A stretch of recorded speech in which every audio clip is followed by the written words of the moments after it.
Ms. Thomas, would you take the vote? Mr. Payne? Yes. Mr. Snook? Yes. Ms. McGill? Yes. Ms. Hill? Yes. Thank you. I do have one quick thing that we need to do before we start the call to order. In light of tonight's bad weather, it is possible that we could potentially, one or more counselors could potentially lose power or access. And if more than one counselor loses access, we will lose our quorum. And then I will call for an immediate recess at that time and confer with the city manager about next steps. However, if only one counselor loses access, the council will still maintain a quorum. I'd like to know each counselor's preference of whether they would like for us to continue the meeting if they individually lose access, or if they would like for me to call an immediate recess and confer with the city's attorney at that time.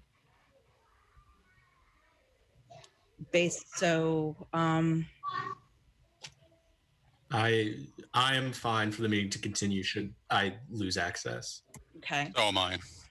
So am I. Okay, and so am I.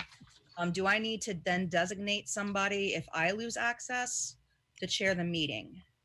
Mr. Blair? I think that would be wise if you all would like to designate somebody now in case Vice Mayor McGill connection is cut off. I mean, I would nominate Miss Counselor Hill, as she has had experience in this before, if everyone is... That is perfectly fine. Fine with me. Excellent. Vice Mayor. All right, so now that we've gotten that taken care of, I call this meeting to order. First, I will call for a moment of silence.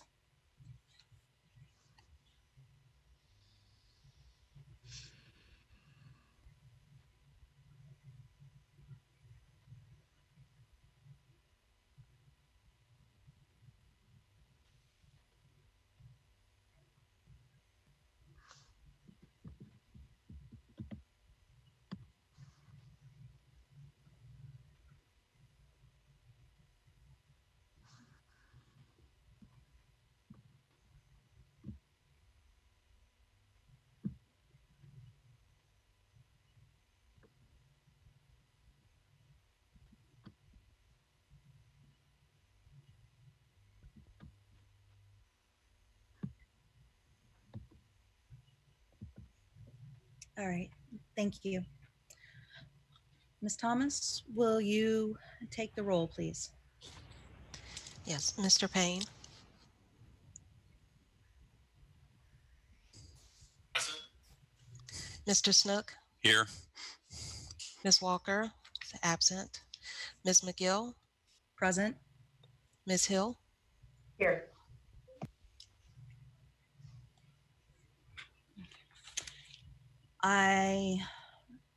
Next, I invite a motion to approve the agenda. So Move the approval. And I'll second then. Right. Next, we have announcements. Do any we counselors have have to any? vote on the agenda. I'll take the Oh, vote. sorry. That's okay. Mr. Payne? Yes. Mr. Snook? Yes. Ms. McGill? Yes. Ms. Hill? Yes.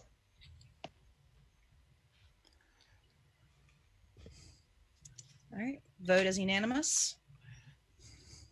So now I will ask, are there any announcements? Does anyone have any announcements? All right. I have one announcement. We will be hearing from Sunny Saxton, the regional EOC, which is the Emergency Communications Center, and Ryan McKay of the Health Department will present the regional COVID scorecard and how we're doing with COVID right now. Mr. McKay and Mr. Saxton, if you'd like to join us. Brian, if you can give them. They're both on the webinar, and I've got some slides Tell me when you're ready for those, honey. Um, Go ahead. Okay, thanks, Vice Mayor McGill. I appreciate that. Brian, if you want to go ahead and bring up the slides. And if you want to advance it to the first one, I'd appreciate it. Thank you. So the regional scorecard, as many of you may know, is a product that's been produced in coordination with City of Charlottesville, but also County of Albemarle, UVA, and Thomas Jefferson Health District. It's not intended that any one metric that we'll take a look at here in a minute would be actionable by itself. Rather, it's a tool to be used for directed discussion. And with that, Ryan McKay, Senior Policy Analyst for Thomas Jefferson Health District, is on the webinar with us. And I'd invite him to kind of walk us through some of these metrics that we've been looking at. Thank you, and appreciate the time to present the card and give everyone an update on where we are with COVID. The first metric we're looking at is just tracking our overall percentage of unmet measures over the course of the last couple of months when we instituted this scorecard back in May. You can see there's a correlation in phase 3 where 63% of our measures were unmet. That's when we began to see increased cases, increased positivity rates, and certainly more concern for the direction we were heading as phase 3 had opened up beginning on July 1st. Fortunately, we've jumped back down to 50% unmet for this current scorecard, which is a single sign, but a good sign at least of where we're actually heading at this point. Brian, you can advance the slide. So here are the first 3 measures. The first is percent positivity rate and test. So what we're really looking for with this is a downward trend of the moving average. Every day we get a 7-day average of what the positivity rate has been over the last 7 days. And there's fluctuation in that, which is why we're looking at what that average is over 14 days. As you can see, on July 20th, we were at 6.6%. Right now, we're still sort of flat in our positivity rate at 6.5%. But on July 7th, we were at 7.6%. So we've gone down a full percentage point. We've stayed at that for the last 3 weeks and hoping to continue. So while we're not continuing to drop, we're not increasing or going back up, which obviously is a good thing. New cases, so a downward trend in the moving average over 14 days. We've seen the number of new cases in Charlottesville and Albemarle and this moving average go down, which is a good indication that we've been able to institute some mitigation strategies on our end, identify cases, get individuals isolated, and then get some quarantine for those who are close contacts in place. 3 is a new measure, maybe instituted this week. We had originally included as sort of a snapshot of what hospital capacity is locally at Sentara Martha Jefferson and at UVA. And after presenting the scorecard at the Albemarle County Board of Supervisor meeting, there were discussions about how well those were capturing what's happening within the hospitals. And in discussions with both hospitals, it was determined by the Unified Command that we would remove that and have ongoing discussions about what the hospital situation looks like in terms of capacity. Because in any given moment, there's going to be fluctuation. And we felt that looking at what the statewide capacity is going to be a better reflection of what's occurring throughout the state. And as you can see here, since July 20, we've seen increased hospitalization averages occurring, which would be an indication of some statewide increases in cases. Brian, you can advance. For testing capacity, we initially were just looking at sort of internally as a health district, did we have our testing team in place? Were we doing the events regularly? Were we able to sort of meet some of the demand? Now we're really looking more at what's the average of a daily basis of the tests that are being conducted. So this is really the first step in what we're trying to accomplish, which is mitigation, and then eventually more on the containment side. So making sure that we're providing access to testing, that there's supplies available for the testing. This is a better sort of indication of what's happening in action. And if we see the numbers go down, we can ask certain questions about how to make improvements to that. I'm sorry, can I have a We- quick question about that? Yes. In addition to testing capacity, what about turnaround time of tests? Because that seems to be what people have a lot of concern about, how long it takes us to determine the outcome of someone's test. Is there a metric for that?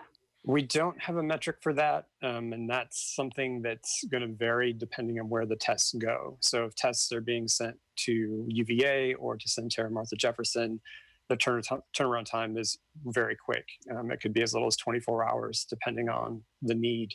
It's the commercial labs that we've really struggled to get a good understanding on. We know it's somewhere between 7 and 10 days if it goes to LabCorp. And that's been a direct correlation with the increased testing, not necessarily in Virginia, but in the Deep South, where they've had substantial increases in cases. I can check with VDH to see if they are tracking sort of average response times, but that's not something I have right now. So who does those private tests? I mean, if you go to like CVS or something, are they going to send it to LabCorp CVS, I don't know if they send it to LabCorp, but they or some do- other private yeah, house? They send it to somewhere else. And what Okay. we did find is that it was taking upwards of 10 to 12 days for people to get results back in early to mid-July from CVS. And honestly, CVS was one of the most frequent user places where people would go to get tested. So it certainly created concern. The other thing the state is looking at is to make sure that supplies are available. So while we can make sure that we're getting people tested here at the state level, they're really looking at an understanding of the availability of supplies, things like reagents, the medium that the specimens are transported in, swabs, things like that. And we know that there's just generally been somewhat of a shortage nationwide. I don't know that we've really seen that impact locally. I think with some of the lab work, there was a shortage of reagent for a period of time, and then we were able to work to get some nasal swabs through our state lab. But other than those two incidents, I haven't heard of anything locally that's been particularly challenging. And on adding to that, so I will say UVA and Centera Martha Jefferson have been great partners in providing access to testing in Charlottesville and also Albemarle County. Centera did weekly testing in June and July on Thursdays at Washington Park. UVA is doing weekly tests at various locations. I know Friendship Court, Southwood, Church of Incarnation, and they're going to be doing that more on a regular basis. Centera, my understanding is that they're not going to be doing the same community testing from here on out. We are adding a second team that will focus solely on areas in Charlottesville and Albemarle. VDH provided us with funding to hire a second team, so we'll bring them on board this month, and they'll probably start doing community events sometime in late August or September. Once we get the test results back for positive results, it's really important that we make contact with those individuals within 24 hours so that they can get an understanding of what they need to do to isolate. So in this next metric, we're really looking at contact tracing. We're looking at case investigation. So the first part is case investigation. This is when we make that initial contact, let them know about their test result if they haven't found out already through their physician, and then walk them through what isolation means, what they need to do to protect themselves, to protect others, and for how long, and answer any questions that they might have. So we have a team of case investigators who will do this. In that process, we also identified individuals who were potentially exposed to the index case. We get the contact information, we get the phone number, and then our contact tracing team makes contact with those individuals, ideally within 24 hours. And for the measures aren't on here, but for the current scorecard, our case investigation, we have a 96.7% success in getting in contact with individuals within 24 hours. And then on the contact tracing side, we're at 93.4% in getting contact within 24 hours. The goal is 90%. State averages 85.8% for case investigation and 81.9% for contact tracing. So we have a very robust team. Right now we have upwards of 40 to 41 individuals who have been hired. A number of those are onboarding. And this is on top of some of our day-to-day epidemiology staff who have been working COVID since April. So those measures are met and really critical. Once we can get the positivity rate below 5%, it makes it so much easier for the investigators and the contact tracers to really contain potential outbreaks when we do get an index case. Next slide, please.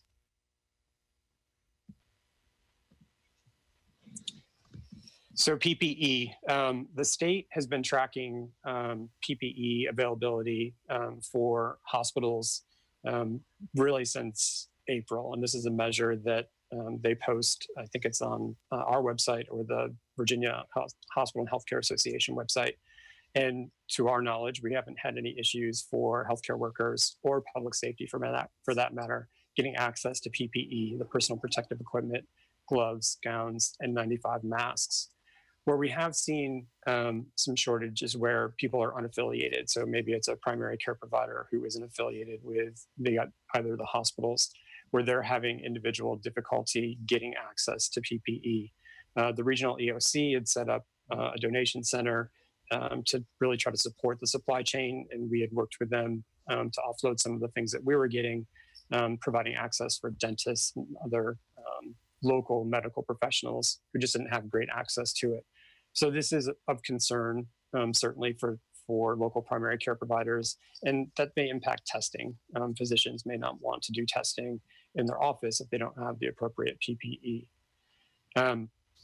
As Sunny mentioned, this is really a tool that we use as a starting point for discussions. And I think the positivity rate probably instigated some conversations by elected officials in the city and the county, and certainly among government officials about what direction we were heading in. While our positivity rate has gone down, I would say we're still a little bit concerned. We want to make sure that we keep it down and then lower it. We have community spread that has happened before UVA is reopened. So this isn't just the potential of UVA coming back. It's just, it happened during the beginning of phase 3. And I think measures like the positivity rate and looking at the scorecard is important because it generates conversations about what, and if we do them, what mitigation strategies do we want to try to implement?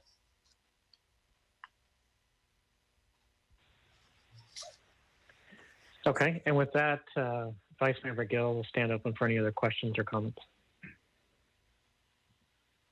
Do any councilors have any other questions? If I could ask a question that people keep asking me as though I am supposed to know all of these things.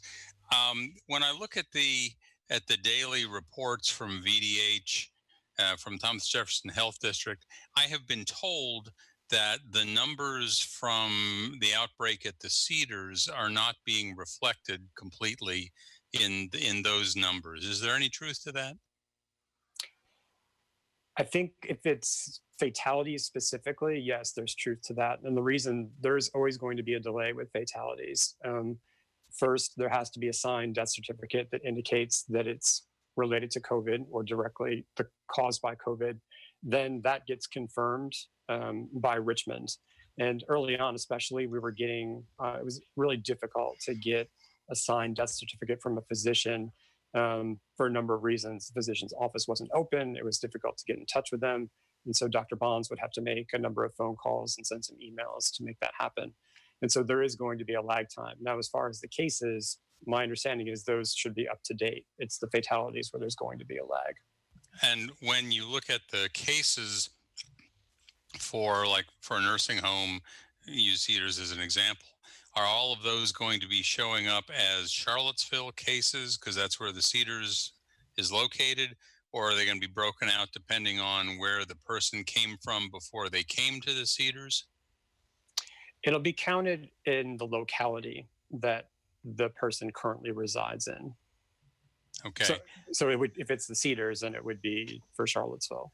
And so to look at hospitals, for example, I assume that anybody coming to UVA, coming through the emergency room is counted as a city person because that portion of UVA hospital is located in the city, and anybody going to Martha Jefferson would be counted as an Albemarle County person because that's where their ER is. I think hospitalizations just count for district. No, you're correct. So hospitalizations are based around locality, I think. I'm looking at the screen now. Hospitalizations, yes, are broken down by locality. So 25 hospitalizations for Charlottesville at this point. Meaning that 25 Meaning- people went to UVA. Or Martha Jefferson. It's the location where they're from. Oh, I how see. That's counted. I yeah, see. yeah. Okay. And these are cumulative over time. So it's not that there are 25 currently in the I hospital understand, in Charlottesville. Yep. And is deaths done the same way where they're from? Yes, fatalities is where they're from. Okay. Thank you. Yes. And so an employee of a nursing home facility who might live in another part of the state, if they have a case, that case would be attributed to where they also live. Yes. But if you're a person who's staying in that nursing facility, that's your home, then it's there. Okay. Right. Right. Okay. Thank you. I have no further questions. I do have one other question. That is, clearly you've gotten to a point where you've got 90%, 93% contact tracing in 24 hours and so on. How is that going to change in 3 weeks when the university comes back? Are you ready for what's going to happen? We are. Like I said, we're onboarding more staff. We've submitted another request for additional contact tracers and case investigators.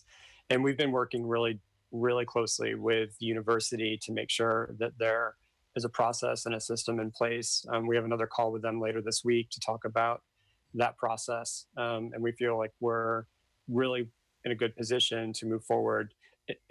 I'll be honest, it'll be a challenge, certainly. We're going to be adding several thousand more people to the community. It increases risk for sure, but we feel like we're in a really good position to meet the demand that could come. Good. I don't need to know the details. I just need to know that you know the details. Yes, we know the details. Thank you. Yes. Are there any further questions? No, I thank our guests for providing this update. Mr. McKay, Mr. Saxton, thank you very much for your Yes, time. thanks. Thank you. And keep doing the good work. Thank you. We will. All right. From there, are there any recognitions or proclamations? I have none on my list, but does anybody else have any? Any other counselors have any? I do not. Excellent. Then we will move on to our board and commissions appointments, as well as our oral reports from City Council. If anyone wants to update council on the boards and commissions they're serving on. In terms of appointments at this time, we don't have any appointments to make public. We're just scheduling interviews for some positions. Just letting the public know. Thank you. And does anybody want to make a comment on boards and commissions they're serving on and what's going on with those boards and commissions? All right. Next, we have the consent agenda. Ms. Thomas, if you wouldn't mind reading the consent agenda. Okay, here we go. Ordinance amending section 2-6 of chapter 2 administration of the Code of the City of Charlottesville to add June 19th as an official city holiday. Second reading. Ordinance Flint Hill Planned Unit Development, PUD, consideration of a rezoning application, critical slope waiver, and right-of-way realignment. Second reading. Appropriation, Virginia Housing Solutions Program Supplemental COVID-19 Grant Award, $243,276. Second reading. Appropriation, Emergency Food and Shelter Program, CARES Act funding, $7,099. Second reading. Appropriation, Open Society Foundation Emma Lazarus Campaign on Cities Grant, $250,000. Second reading. Appropriation, Safe Routes to School Non-Infrastructure Grant Award, $95,000. First of two readings. Appropriation, Community Development Block Grant Coronavirus, CDBG CV funding, for FY 20 through 21, $246,699, first of two readings. Appropriation, Office of the Registrar, CARES funding for the 2020 presidential election, $64,229, first of two readings. Appropriation, Bama Works grant for supporting aspirations, improving resiliency for vulnerable families, $6,000, first of two readings. Resolution, Emergency Communications Center request to retain funds, $463,074, one reading. Resolution, Honorary Street Naming Request, Black Lives Matter Avenue. Thank you, Ms. Thomas. We will be pulling item 12, resolution honorary street naming request, to become an action item. At this time, do I need to take a vote on that? Yes, Okay. yes, ma'am. If somebody could second Vice Mayor McGill. I'll second. Thank you. So now we have a vote on passing, or no, We have to, do we have to we have to remove vote item to 12? remove this or bring it to the regular agenda. Ms. Thomas, if you will take the vote, please. Okay. Mr. Payne, Yes. Mr. Snook, Yes. Ms. McGill, Yes, Ms. Hill. Yes. thank you. Now I open the consent agenda for public comments. If anyone, and if a member of the public would like to make any comments about the consent agenda, and at this time that no longer involves the honorary street naming request. So if you're on the webinar and you want to speak to council about the consent agenda, you can click the raise hand icon. If you're on via telephone, you can press *9.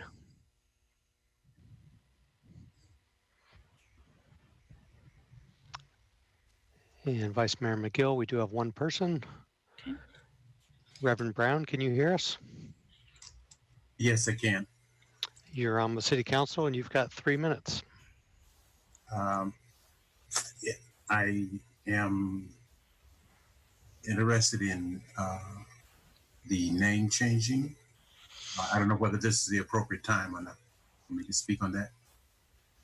Reverend Brown, we are actually pulling that item from the consent agenda in order to move it to the further into the agenda to speak on that.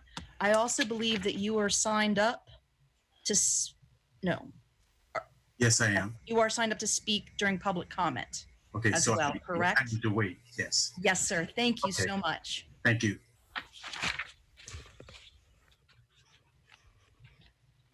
And Vice Mayor McGill, there are no other hands raised at this time. Thank you very much. Well, then we proceed with, So I will move to adopt the consent agenda as presented with item 12 removed. Second. I'll call the vote. thank you, Ms. Thomas. Mr. Payne, Yes. Mr. Snook, Yes. Ms. McGill, Yes. Ms. Hill. Yes. All right. At this time, we will now we will now hear from our city manager in response to community matters from previous meetings. Dr. Richardson?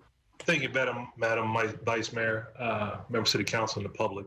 I got 2 items tonight in response to our last meeting. One pertains to the question I was asked, if we can remove an applicant from our pool of candidates if they have military training experience. And based upon the Code of Virginia, section 15.2-1509, gives preference for veterans in local government employment. And I'll read that out so you have that information. And it's just basically saying that it's consistent with the requirements and obligations to protected classes under federal or state law. Any locality shall take into consideration for or give preference to an individual's status as an honorably discharged veteran of the armed forces of the United States in its employment hiring policies and practices, provided that such veteran meets all of the knowledge, skills, and eligibility requirements for the available position. Additional consideration shall also be given to veterans who have a service connected disability rating fixed by the U.S. Department of Veterans Affairs. So that provides an answer to that question that was asked at our last meeting. Any questions from the council pertaining to that? So it's my understanding that the state has said that veterans, honorably discharged veterans, are a preferred hire. Correct. We have to give preference. Well, it's saying that we can't exclude them from the hiring process. We can hire veterans for various positions. So what the question was at the last meeting was, if a person has military experience, can we not hire them? But we have to based upon state code. We cannot exclude them from the hiring process.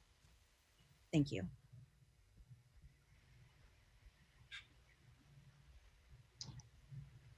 All right, moving on to the next item. At our last meeting, the community-based advocates from the Equity Center, local steering committee, the UVA President's Council on Community University Partnerships, and the network work at PVC asked us to consider support for the Frontline Workers Fair Treatments Charter. And basically all those items I outlined for all of you in terms of what we're doing. I would say, based upon the information I provided you, you can see that we are doing something in some form of fashion. The only thing that we are not doing is the open hiring practice. And as I listed, having that policy in place could lead us possibly to an EEO violation.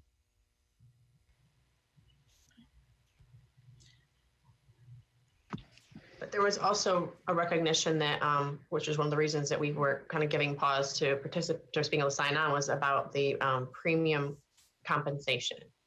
Mm-hmm. So we, I certainly see the reasons that they're laid out here as to, kind of how we're trying to manage fiscally. But that is something that this is asking us to support, and we are not doing that specifically. Is that correct? I thought we were doing that by our hourly rate that we moved to in terms of the $15 an hour.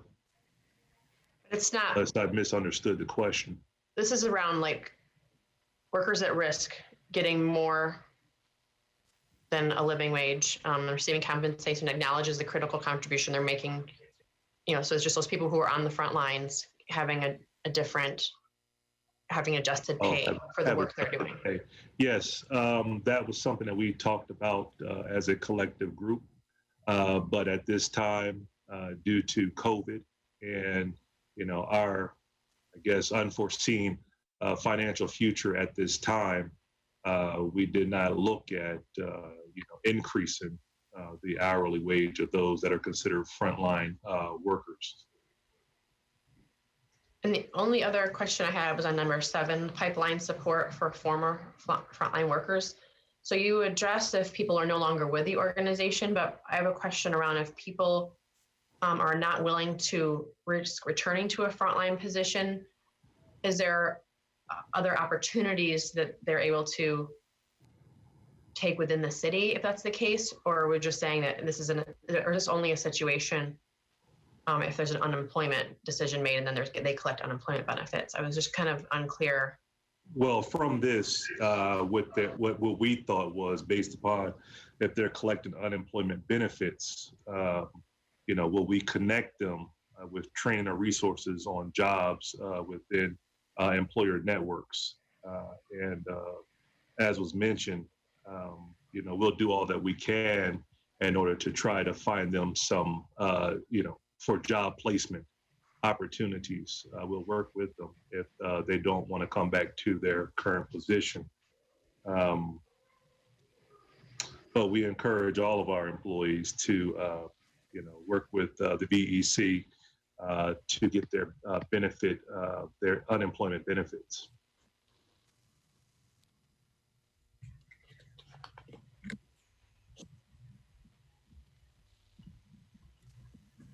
I'm still a little confused about what we're being asked to do, what action item we are being asked to follow through with by the by those groups. yes. Yeah, in the end, what they're doing is just basically asking us, are we in support of that? And if we are in support of this charter, that we come back with a resolution saying that we support it. Okay. And I guess in many cases, based upon what my understanding of the question that they were asking, even if we're, working on them or working towards them, we could still say that we support all of these objectives that they put in place. Okay. Thank you very much for that update. And that helps me actually. Any other questions pertaining to the frontline workers charter?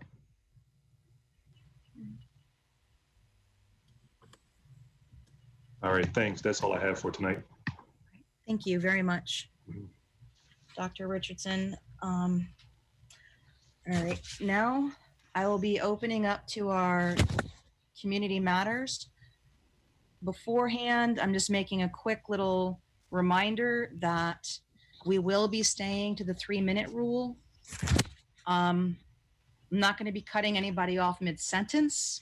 However, we do ask that in the spirit of being fair and impartial, that we ask everyone to stay to the 3-minute timer. I know some people might have a slightly harder time if they're calling in and not seeing the timer moving, and try not to interrupt you mid-sentence, but if the time has come to the end, we will let you know respectfully.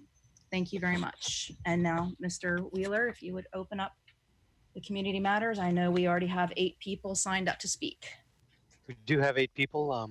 Peter Hanley, Ralph Brown, Gene Gratz, Brett Lansdell, Philip Cleve, Nancy Carpenter, Liam Spears, and Derek Bond.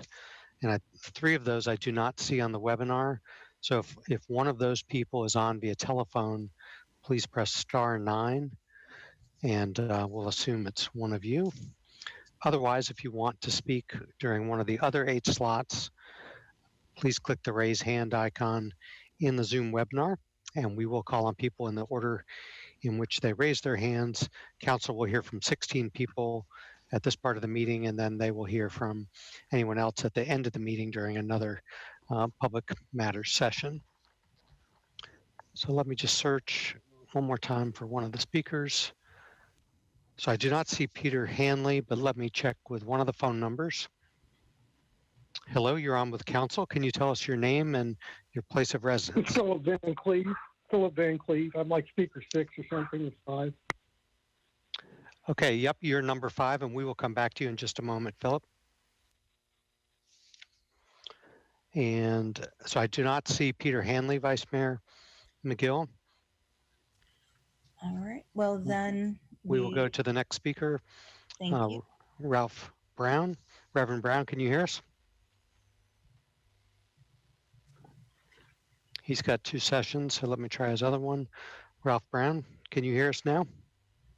And you will need to unmute your microphone. Yes, I unmuted my mic. I can hear you. Yep, go ahead. You've got 3 minutes. Madam Vice Mayor and Council, I have a 2-part request. My name is Ralph Brown, and I am a U.S. Army veteran, and I live at 706 12th Street Northwest in a house that my dad built over 50 years ago here in Charlottesville. There are 2 cross streets, Rosser Avenue and Grady Avenue, that according to Wikipedia are named after a racist gentleman of the South years ago. So I'm petitioning the council to change the name. Thomas L. Rosser was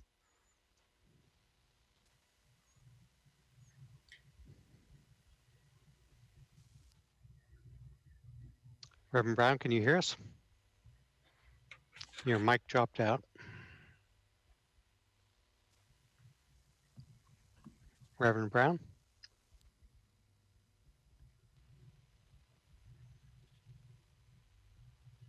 Period. So I'm requesting change in the names. And my second part is relative to suggested names. I want the streets to be named after my father, the late Reverend C.H. Brown. His information is available on Wikipedia as well under C.H. Brown.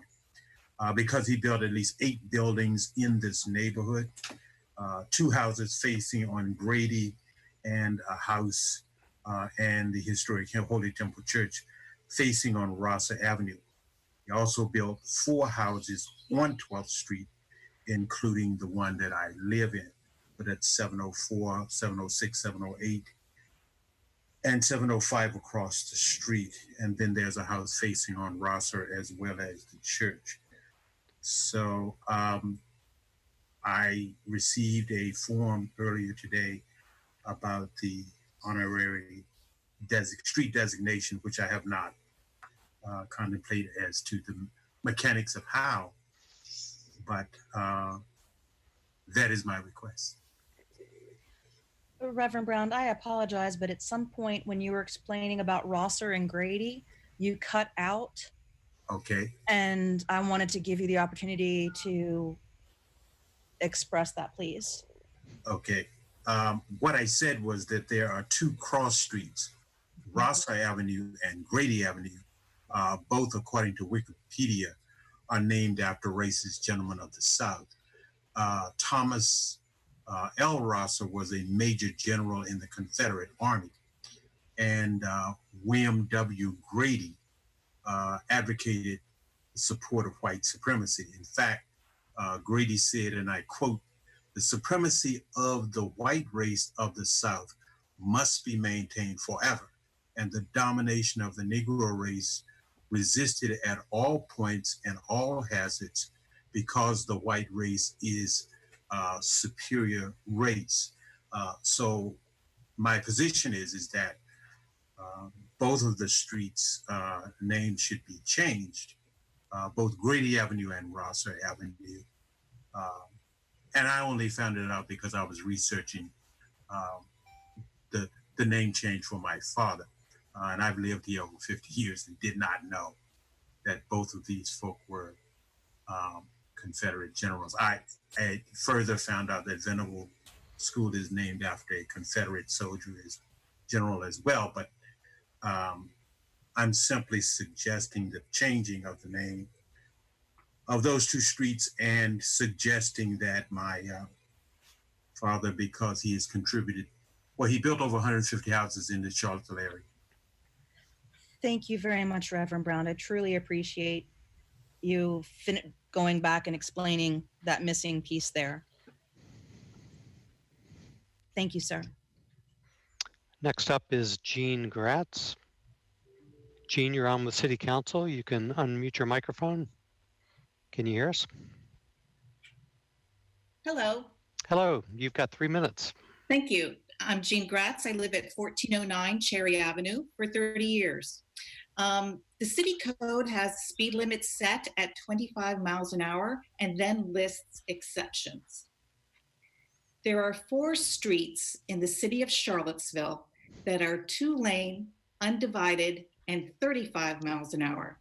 That's part of McIntyre, Avon, Rose Hill Drive, and Cherry Avenue.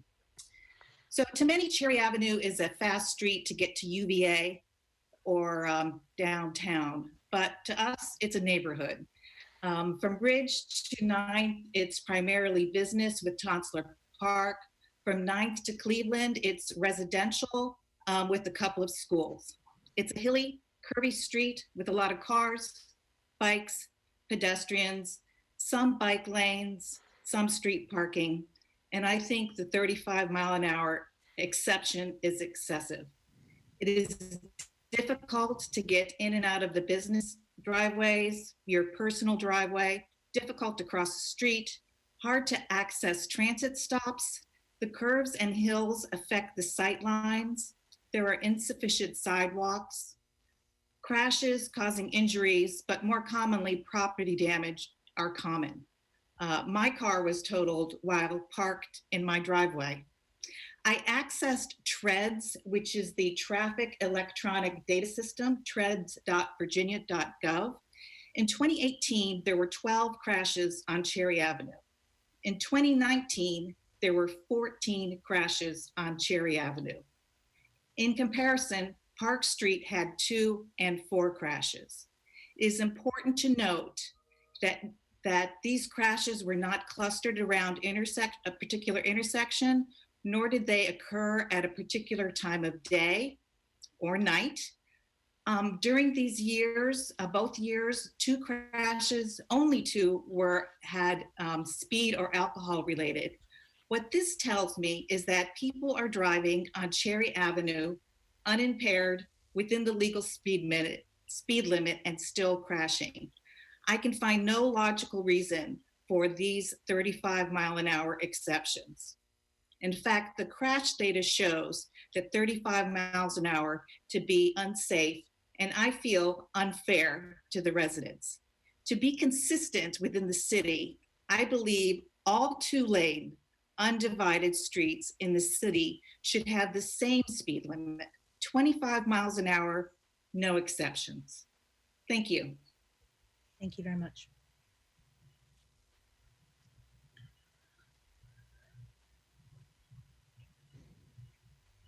All right, our next speaker is Brett Lansdale.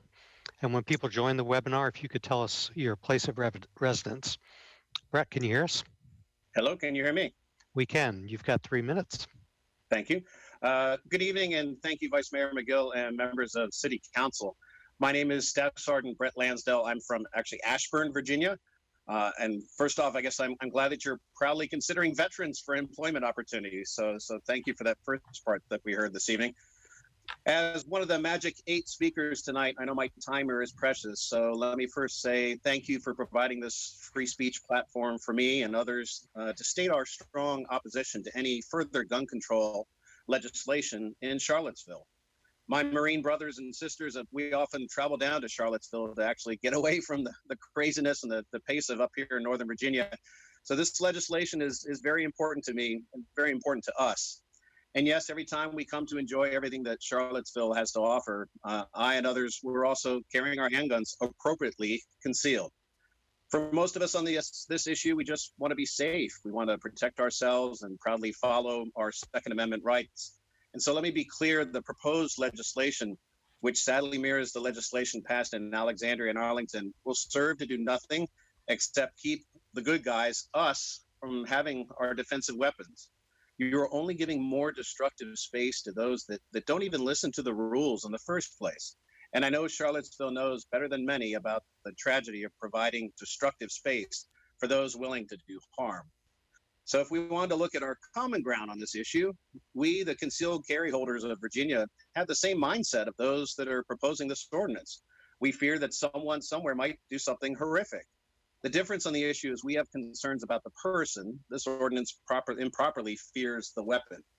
The weapon itself is not the problem. The problem is those that seek to do harm with them. And this proposed ordinance does nothing to address that issue and only makes Charlottesville unsafe. And this ordinance takes away my rights to defend myself, my family, and all of you. As a proud Marine, believe me, I would run into danger for you. But if this ordinance passes as written, it leaves me and others no choice but to walk away. So today I implore you, even myself being a card-carrying Democrat, don't let your fears or maybe a lack of understanding concerning the Virginia concealed carry process and our respectful lifestyle, or the belief that some form of moral code outweighs the will of your people. Many Virginia locales are adopting and supporting the No Local Gun Control Resolution drafted by the Virginia Citizens Defense League, and I urge you to do the same and at least have a discussion on that proposal this evening. We, the good people of Virginia, if this bill goes forward in this legislation, we will have to take our families and our money to safer locations in the Commonwealth, and I don't think either of us want that. Thank you very much for the consideration. Thank you.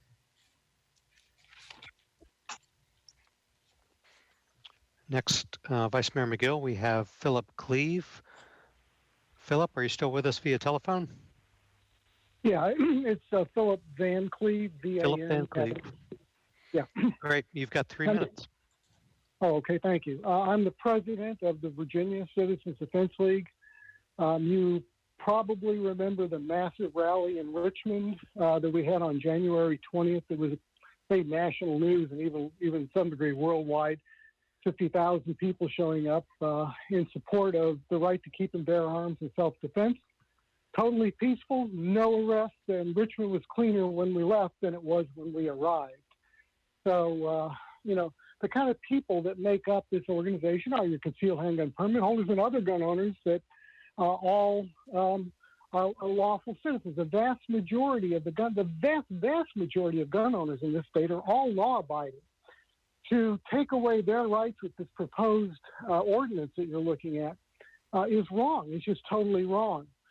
People need to be able to protect themselves. That is something that's protected by not only the federal Constitution under the Second Amendment, but the Virginia Constitution is even clearer in the defense of that right, Article 1, Section 13. You want to punish criminals. You want to punish the bad actors. That's the way America's supposed to work. You don't punish everybody. You don't take away the driver's license of a person because his neighbor drives drunk. But that's the equivalent of what's done if you pass a law that tells me and say the Virginia concealed handgun permit holders they can't carry in all these locations you're looking at. That's punishing the good driver for the deeds of the bad driver. It's much better to pull the drunk driver's license and put him in jail and leave the good people alone. It only seems like it's guns where we make this exception. Somehow we throw logic out the window and emotion comes in. And I ask you, please don't do that.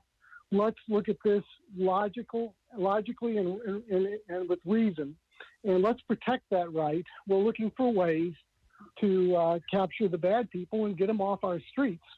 What happened in Charlottesville was an automobile that killed somebody and some idiot from another state that fired a gun into the dirt.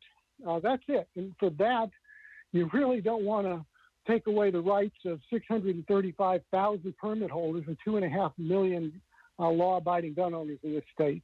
So I implore City Council, let's not do this. The vast majority of the state, probably about 95%, is not going to be making any changes. Let's keep the state consistent so that the gun laws are the same as you travel around the state.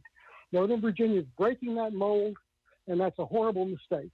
Now suddenly we have an area where we've got different gun laws. Everything is all messed up. You can't carry here in one place, can't carry in another. So let's not do that. Let's stand with the gun owners and tell them in this crazy world that we're looking at, Charlottesville stands with the law-abiding, peaceful citizens that choose to own firearms for self-defense. Thank you very much. Thank you. All right, next up is Nancy Carpenter. Nancy, you're on the City Council. Can you hear us? Sure can. Yep. I want to Go ahead. thank you for the opportunity to speak tonight. I am a local resident living in Charlottesville and have a comment to say tonight. I was going to talk about housing, but I really decided it late to talk about a more important topic. And I want to remind you that I'm speaking as an individual and not as a spokesperson for any organization. I do have a question for you all tonight, and that is, how much do you really support the PCRB? I'm not talking about the individuals, but a PCRB, because really your actions belie any support you may publicly state that you have. You have unilaterally watered down the enabling legislation and attendant bylaws. It has been in excess of 30 days since Mr. Blair was tasked by Dr. Richardson to provide the board with a written explanation of why these changes were made. This was our request, and it was your timeline to give us an explanation. We're still waiting. Subsequently, you have decided to table a very important vote taken by the PCRB using an excuse that the General Assembly special session may adopt some form of police reform. The board is supposed to collaborate with City Hall and the police department on issues impacting marginalized and over-policed communities. You are having a listening session Tuesday regarding topical matter that is most definitely in the wheelhouse of the PCRB, yet not one invitation was forwarded for a PCRB rep to be a part of the panel. And when an inquiry was made from the board chair to the mayor about having a rep, the reply was no, this was not a joint session. Case closed. You have shut us down when we wanted more frequent meetings. You have shut us down to end meetings when we weren't finished. You have interrupted the conversation of two Black female members addressing the board colleagues. Mr. George Floyd has been dead for 70 days, yet the board has to wait 75 days to get responses back from CPD on several recent complaint referrals. You know, really, City Council can pass any necessary laws they want to defund, abolish, or whatever with the police force. So what do you need a PCRB for? You know, I don't want to be part of a dog and pony show, to be really honest. I have been willing to give my personal unpaid time to city government to change the structure of what has been an organization that has oppressed so many people for far too long in many, many different ways. And do I have to rethink that based on your interactions with us? And I'm not really looking for any type of comment. I just want you all to kind of sit with that and think about that. And hopefully on the 13th, my colleagues and I will be able to have a conversation about this. Thank you very much. Thank you.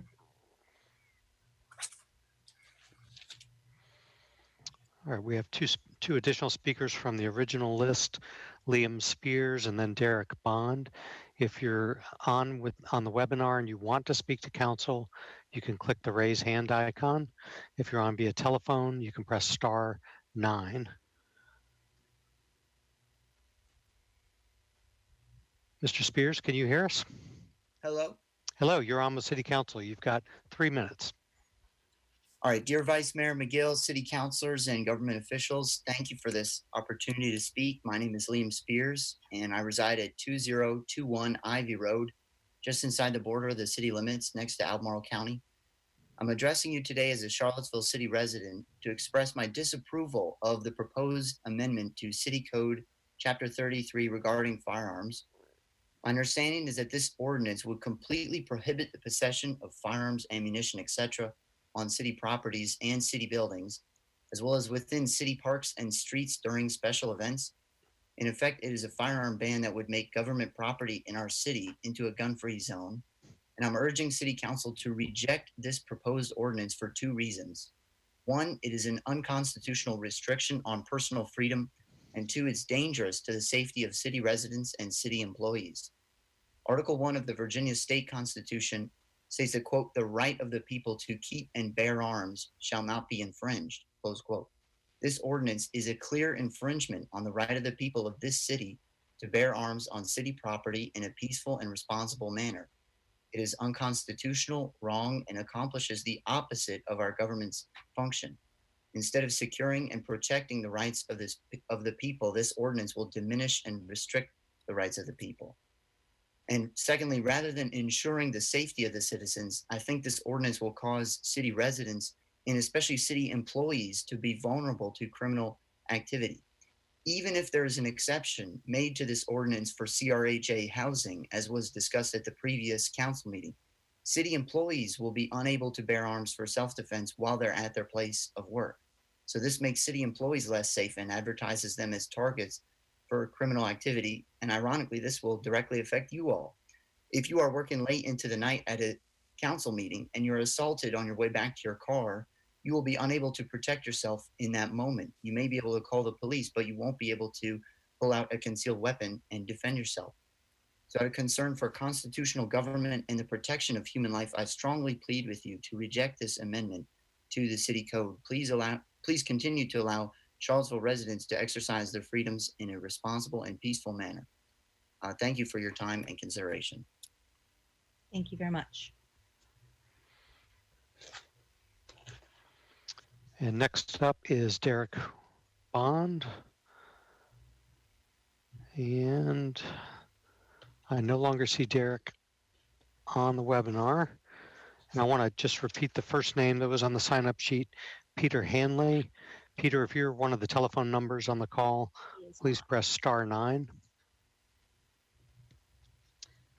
Mr. Hanley actually sent an email saying he was called into work and was unable to attend. Excellent. All right, then we'll start taking additional hands that have been raised. We have 1, 2, 3, 4, 5 hands up at the moment. Don Gathers, you're on with City Council. Can you hear us?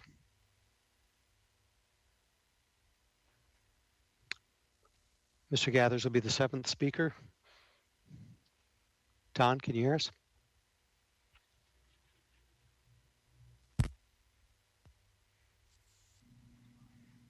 Hello. Hello. Okay. Can you hear me now? We can. Go ahead. Okay. Thank you very much for the opportunity. Good evening, everyone. My request to speak this evening was twofold. First of all, I won't belabor the point or the issue, but I would urge you to please uphold the amendment restricting the use of firearms in government buildings. Most employees don't have the opportunity to carry weaponry on to work on their jobs, and I certainly would think that government employees should be under those same restrictions. Secondly, in regards to the street naming, the proposed street naming, which was presented as Black Lives Matter Boulevard, the section that was requested was on Market Street from 1st Street down to 9th. That was to incorporate and encompass, excuse me, Market Street Park, as well as the Market Street parking garage, as well as City Hall, the courts building, and the police department. I cannot express how urgently I feel that this would be the most appropriate thing that we can do here in the city now in regards to all that happened to us back in the summer of 17, as well as the most recent events that are occurring around the country. As Ms. Carpenter said, it is now 70 days since George Floyd was murdered. It's also 143 days since Breonna Taylor was murdered, and her murderer still have not been brought to justice.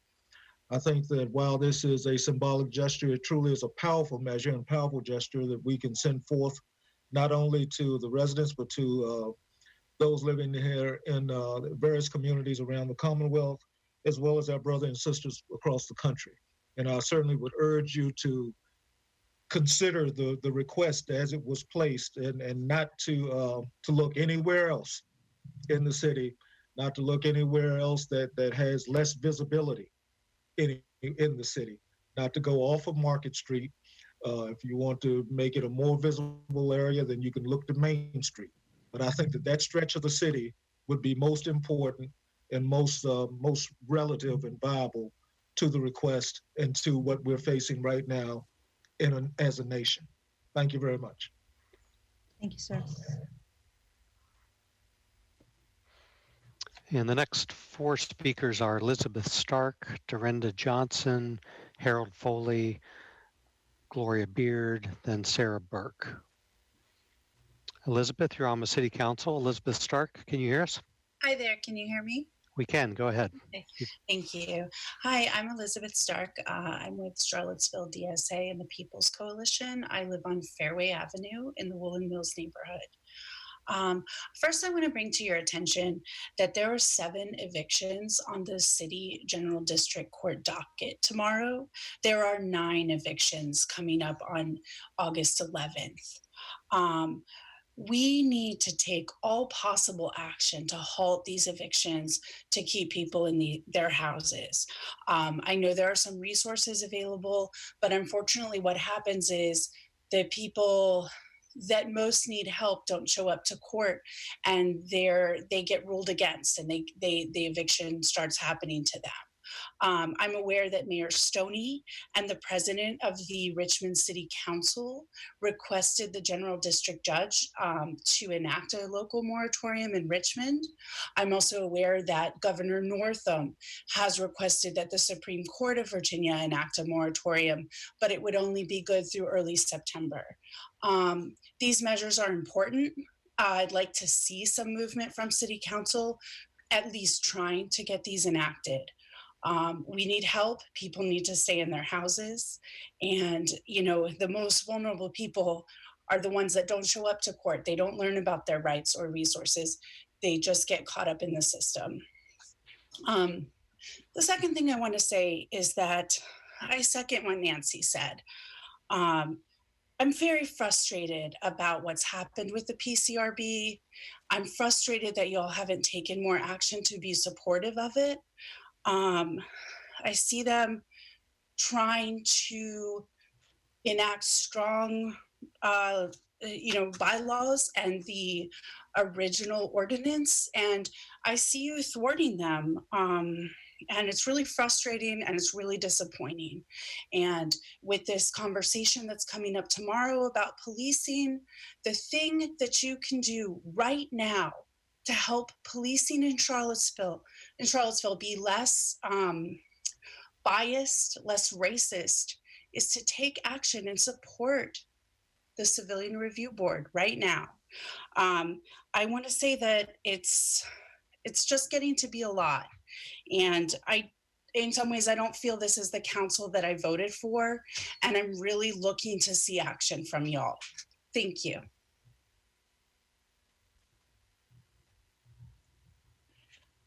Thank you. Vice Mayor McGill, next up is Dorinda Johnson. Dorinda, can you hear us? Yes, I can hear you. You've got 3 minutes. Go ahead. Thanks a lot for allowing me to speak this evening. And I am speaking as a resident. I live Orangedale, Prospect Avenue, have been in this area for lived on this street and in this area for 51 years. I am speaking, I'm coming to y'all as a resident of this community, not speaking on behalf of any organization or commission or board. I am extremely disappointed and very frustrated with how you guys are treating the PCRB. I am not getting the feeling that you are in support of that board at all.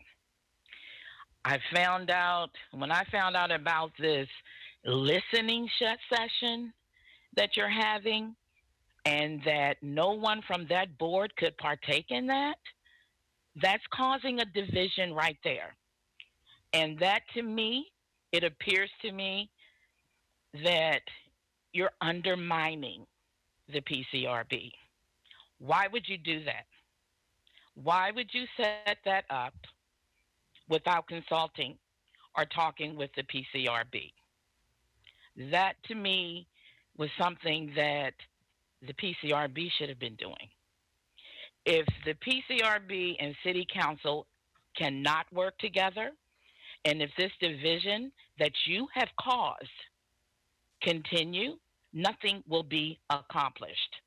The city has very little faith in the City Council and in the Charlottesville Police Department. Early on, it was said, don't create these boards and these commissions as band-aids to shut people up. If you are not sincere about making a true difference within this community for these people of this community that elected you in those seats that you are upholding, you shouldn't be there. This has got to stop. We need a change. We need this fixed, and we need you guys to work together with the PCRB the way that you're supposed to. This is absolutely horrible what you are doing. Horrible. And it's just no excuse. I am so speechless. I was speechless when I found out about this listening session. A listening session? Really? A listening session. Enough is enough. Make the decision on what you guys want to do and do it the right way or forget it. Thank you.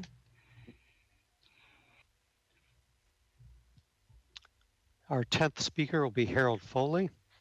Harold, you're on with City Council. Can you hear us? I can hear you clear. All right, you've got 3 minutes.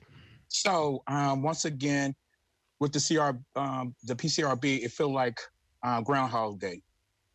City Council is undermining everything about the PCRB that we do not understand why. We thought City Council was going to have the courage to push for something that's new and innovative. But let me start over again. I'm Harold Foley. I live at 1407 Miller Street, and I'm representing the People's Coalition. And the People's Coalition has been fighting tooth and nail for 2-3 years to get this PCRB up and running and having some meaningful teeth to it. Of course, you know, the previous council watered it down, and we thought the new councils would come in and have the courage to say, let's look at this and make it better. But of course, like I said, we are in the same situation, so we are in Groundhog Day. Can we get out of that? Can we get City Council to have the courage to fight for the people that need to be fighting for? You know, it just amazed me. You know, one of the things somebody asked me is like, hey, Charlottesville got a civilian review board. And I tell them, that don't mean anything because we got to continue to fight for the board to be strong, the board to have the necessary things they need, the board to have the data, the board to have the information. And it just bothers me that, like Dorinda said, you folks on the council pass something just to pass something.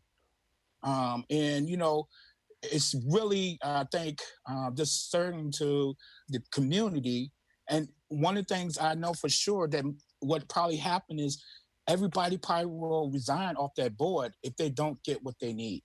And then what do we have? So I don't have much to say. That is all I'm going to say. And so thank y'all. And I hope 3 of y'all can have the courage to do something different. Thank you. Thank you.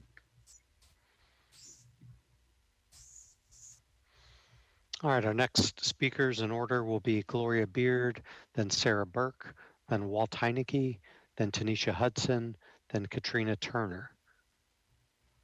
Ms. Beard, you're on with City Council. Can you hear us? You will need to unmute your microphone.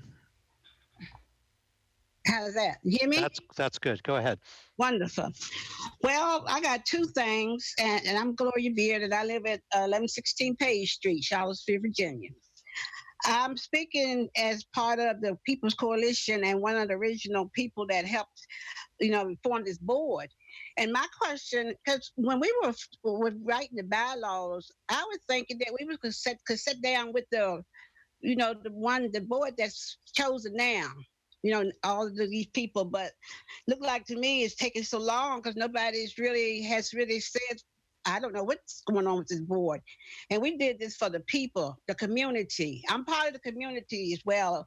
And I like to be involved with my, community, but I'm also, a citizen. So we want this board, you all, and we would like to sit down with the board that y'all chosen now. Whenever there is something going to get started, I don't know what's the holdup. Can anybody answer that? Why hasn't anything been started? We told the public a year ago that we was all for them. And people come to me and say, when can we make a complaint? I said, well, you can make a complaint, but I don't know how you go about it now because I don't know anything since we have already did, the bylaws. But I don't even know how to answer to people. I don't even know for myself what's going on. I just know it look like we're at a standstill, and we worked hard, you all. Y'all got to give us credit for that. We worked hard. It wasn't just putting something down on paper. So my next question is, the early part of spring, I called the traffic. I don't know, what's the guy's name that do the traffic? It's in charge of traffic. The traffic lights. Well, anyway, there's 2 lights in Charlottesville that I already know about because I have been involved. Because I volunteered until we had to shut down with Habitat. The one across from Hampton Inn and Habitat office up on Main Street, that lights, I'm older and got, problem with my limbs. So I can't walk real fast and I definitely can't run across that street. The light, it changes. As soon as you start walking, it changes. Even the younger people, say the same thing, but they can run. And then the light up there across from Legal Aid going towards Washington Park, that crossway is the same way. I've had some young people tell me they have to run across that street. I think somebody needs to go around and check out these lights because they don't give people time to cross. And these people some of them be speeding. And because I cannot run when I'm crossing up at, up there at Hamilton Inn, I could easily get hit. So, I mean, I'm thinking about the people as well, older people. I guess they didn't think older people would be crossing the street. So, which streets are they again? The one is Hamilton Inn, the street at Hamilton Inn, coming across to the Habitat office. On 10th and Main. 10th and Main, yeah. 10th and Main. The other one is, I guess it's Preston Avenue, Legal Aid, and Washington Park. Is it It's the right one at the intersection in Washington Park and yeah, the Preston. crossway? Is it the one by Martin's Hardware, ma'am? Or is it the one? Farther down. No, right at Legal Aid.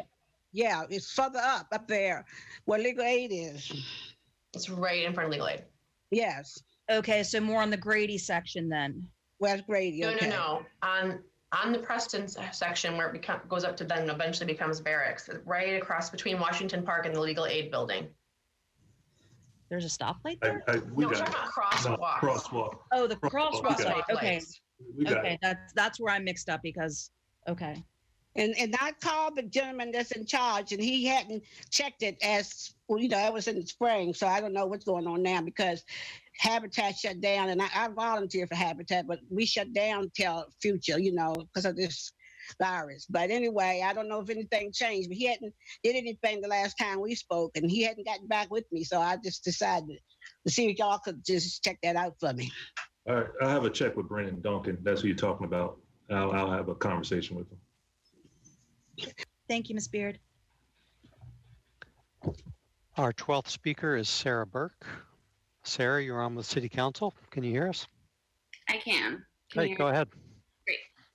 Hi, Sarah Burke. I'm a resident of Charlottesville and a former Civilian Review Board member. I just want to thank Nancy and Brenda for speaking up today, which is what made me raise my hand. I want to express my support to both of them and to the others. They're in a really challenging position. The city has said that it supports a CRB, but what you've created is actually a pretty ineffective body. And as we told you last year in our report, an ineffective police oversight body is actually likely to be more harmful to the community than helpful. If it just gives the illusion of oversight but has no authority to make meaningful findings that side with the people who complain about police misconduct, then what is it doing? Or if you can't access the data and documents and policies that you need to make meaningful public reports about the ways the police are policing your community, what is that doing? If you rely on the police department's cooperation to give you access to the documents and evidence you need, and you don't have any more meaningful memorandum of understanding, that it's your job to oversee that same police department, and you're relying on them to give you whatever documents and data that you want. It just further erodes trust. So much of actual meaningful oversight, it's not just about overseeing complaints and reviewing complaints. And we've said that a million times, and I'll say it a million more times. It's about opening the black box of policing, and information and data that has been kept from the public eye for too long has to come to light. So, one of the mechanisms of a good oversight body is that it can change as needs change. And so digging into how police departments make their money, how much is privately funded, how much is relying on asset seizures, how much we're actually paying and what other agencies or what other grant funds are paying for policing in our community, that could be a critical oversight mechanism. You can also understand, an oversight body can help understand how police spends the money, whether that reflects the values of the community. If anyone in power, including city council or the city manager, is actually challenging the need for these resources. Why are our teachers buying their own markers and reading supplies while taxpayer dollars are shelling out millions for militarized equipment, whether you want to call it that or not? How is overtime pay affecting the ways your police department is reacting to protests and demonstrations? So these are all things that a meaningful oversight body should and can review, and you all have winnowed it down to just a pretty basic and ineffective kind of 1990s version of oversight. It's too small-minded, and the current CRB has asked you to think bigger, but you've put it off again. And the General Assembly may explicitly permit localities to create CRBs in August. We already have one of those. They won't change that. So the General Assembly may give subpoena power. The city manager has subpoena power, and the ordinance says that the CRB can ask the city manager to use his subpoena power. And if he supports the CRB and the mission, he will use it to support them. So in that way, the CRB already has this sort of quasi subpoena power through the city manager. So what are you actually waiting for? And even if it does pass, it likely isn't going to be law until January 2021. And then all it does is put the power back in localities' hands. So then it's back in your hands to decide whether you strengthen your own board or not. Are you going to let the CRB into that conversation? Is it going to be like last year? I sure hope not. The state's not going to tell you how to do this. So you all have to have the political and social, gumption to create something meaningful. I'm not trying to say that I think CRBs will answer all policing problems, not by any stretch of the imagination, but this is one major step, and you all are not even taking the step. You're doing sort of a side shuffle. So I ask you to take some time to talk to the original board members who are experts in this field. We've been consulting with people around the state and the country on these issues. It'd be great if you all would also listen to us. The current board also would love to have more interaction with you. It sounds like they're very frustrated. Please don't alienate them like you did us, and talk to the people who are experiencing policing in this community. This is a major issue of the time. I'm sorry, my time is up, and I'm going to stop.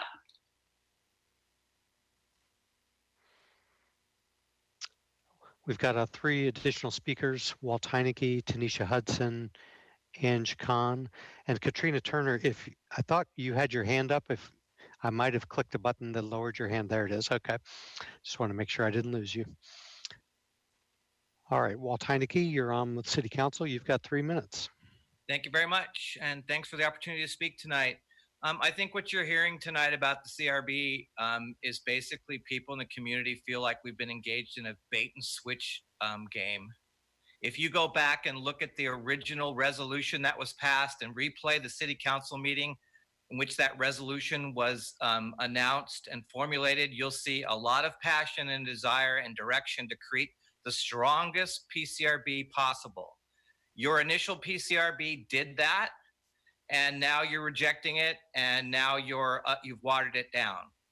And let me just remind you that I've seen these kind of games go on before with the Dialogue on Race Steering Committee. When we brought the Human Rights Commission proposal to the Dialogue on Race Steering Committee, they tried to undermine it and water it down. And there were 5 or 6 Dialogue on Race Steering Committees who immediately resigned once they saw those games that were being played. And I think you're basically watching a slow train wreck start to unfold right now as you see the possibility and you hear in the comments today that you may have mass resignations. Do you want that mess again? Is that what you're heading for? You've created something and you're undermining it, and it's going to lead to a public mess and undermine the public confidence in the council once again. We heard from Nancy today that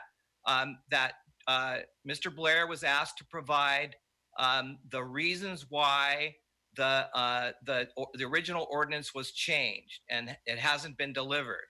We speculate, and I'll assert that most of those reasons have nothing to do with state oversight or state law. They have to do with other political issues that some members of council are promoting to undermine the PCRB. And that's unacceptable. It's unacceptable. 3 of you during the campaign said that you were fine with the original bylaws and that they were okay in terms of state regulation and state issues, and yet now we don't have a vote to promote that. And I guess what I want to end on is thinking about what if the legislature does not come through What are you going to do then? And I think your choice is going to be stick with the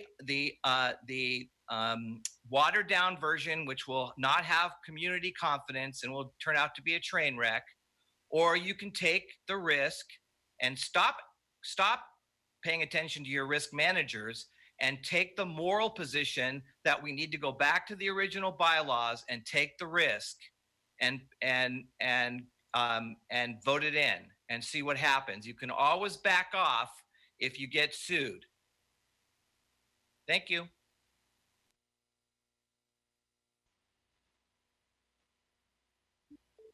Vice Mayor McGill, next up is Tanisha Hudson. Tanisha, can you hear us? Yes, can you all hear me? Yes, go ahead. You've got 3 minutes. Tanisha Hudson, it's really upsetting me that I feel like you guys are really playing with the CRB. Like Walt said, I just want to touch on what Walt said. He said it before I could speak. Like the boards and commissions that you guys set up here in the city really just don't work. Like, let's be real. Some people on council have said it in the past. They don't work. It's a waste of time at the end of the day. So why are y'all trying to waste these people's time? We either want to face the issues that we have here with the community versus the police department, or we don't. However, you guys are still making it more clear that you're really all about protecting certain friends and colleagues, period. Like, I mean, you can't paint a better picture. Since we've had discussions about the CRB, since the original board, that the Civilian Review Board that got together to create the bylaws, a couple of them had issues with Chief Brackney. Ever since then, this has been an issue with making sure that things get passed for this to be a successful Civilian Review Board.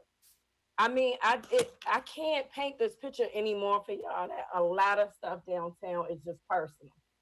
And y'all can roll your eyes. You ain't gotta like me. I don't care. But like, y'all prove my point every time. So much stuff downtown is just personal at this point. Like, it's almost like y'all don't want to be successful. But then at every council meeting, one of y'all on council try to tell somebody else from a different department either how to do their job, what they doing wrong, what they not doing right, and y'all can't even do y'all. It's like we trying to win a championship with a rookie starting five that don't even know how to play basketball. Seriously. I mean, and I hope that analogy sit with the public, because election time is definitely coming up. It's coming up for a few of y'all. And like, at this point, I mean, I just don't feel like any of y'all really want to make Charlottesville a better place. Y'all want to put people in positions, or you want to act like that you really about to change, just so you cannot feel bad about sitting on the wrong side of doing things. That's really what it's all about at this point. I ain't gonna yell at y'all tonight. I ain't gonna do none of that tonight. Like, it's really about some of y'all just making these quick decisions because you don't want to feel like you really displaying your white privilege. That's what it's all about. You want to act like you're sitting on the right side when you really still on the wrong side in reality. So think about that. Because when you were campaigning, you were putting on this front like you were really on the right side and wanting to really change things. But y'all not doing anything to change things. So you either want to work with the community to make Charlottesville a better place, and y'all can sit y'all personal differences to the side, or you don't. Will y'all make a solid decision to do that? Put your personal differences to the side, please.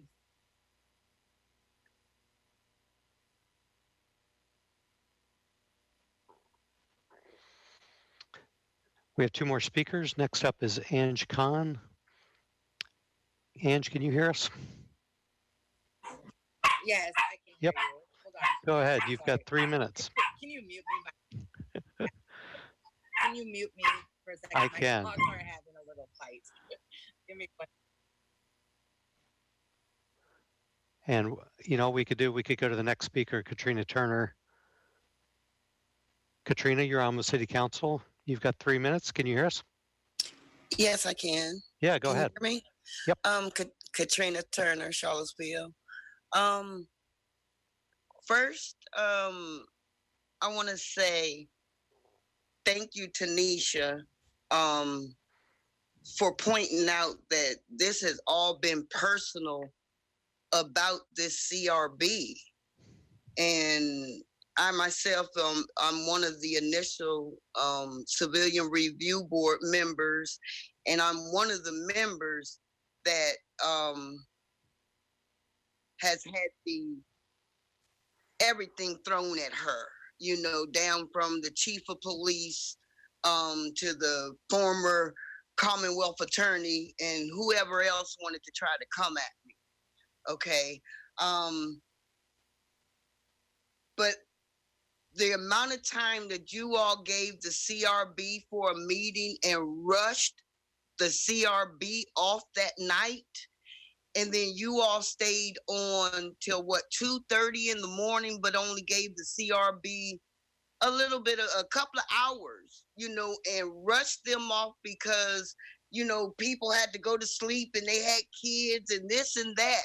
I think the CRB needs more time also to conduct their meetings, because they have people who need to speak to them about what's going on in this community. It's really what you have to do. Once you listen, you have to take charge and do what needs to be done for the community. Thank you. And our last speaker, number 16, is Ange Khan. Ange, can you hear us? Hello. Yep, go ahead. Hi. Yes, I can. Can you hear me? We can. Awesome. So yeah, awesome. So I'm not going to discuss my views about ACRB because they differ from everyone that has commented. And also there's political reasons why. But I do want to say, since this is the topic, that I really am disappointed about this policing panel that's taking place tomorrow. As many of those who expressed before me, the PCRB was not consulted nor invited to the discussion. I would like an answer as to why they weren't invited or consulted prior to that. And I would like that answer tonight. I would also like, it just seems to me that council isn't being transparent. And, you know, as politics go, I know that to be true. And also as far as the police department, I also know that to be true as well. It seems as though this is a propaganda forum, only one-sided, that you're just doing it as a, you know, a Band-Aid to the issues that are going on in the community. And, you know, what type of change do you expect to come out of this? Especially when you have a panel with politicians and police. It's not even a community forum. It's just a community possible call-in, if those people are able to even call in, right? It's really quite disturbing, considering the majority of you agreed to the need of having a CRB, and that you all ran on that. And so I find it very disappointing that all of a sudden, like, oh, you're not even going to consult them. Like, it's just ridiculous. Like, this is like, it's like a game, but this game has people's lives at risk, and you need to take that into consideration when you're making these panels and making these decisions. Thank you.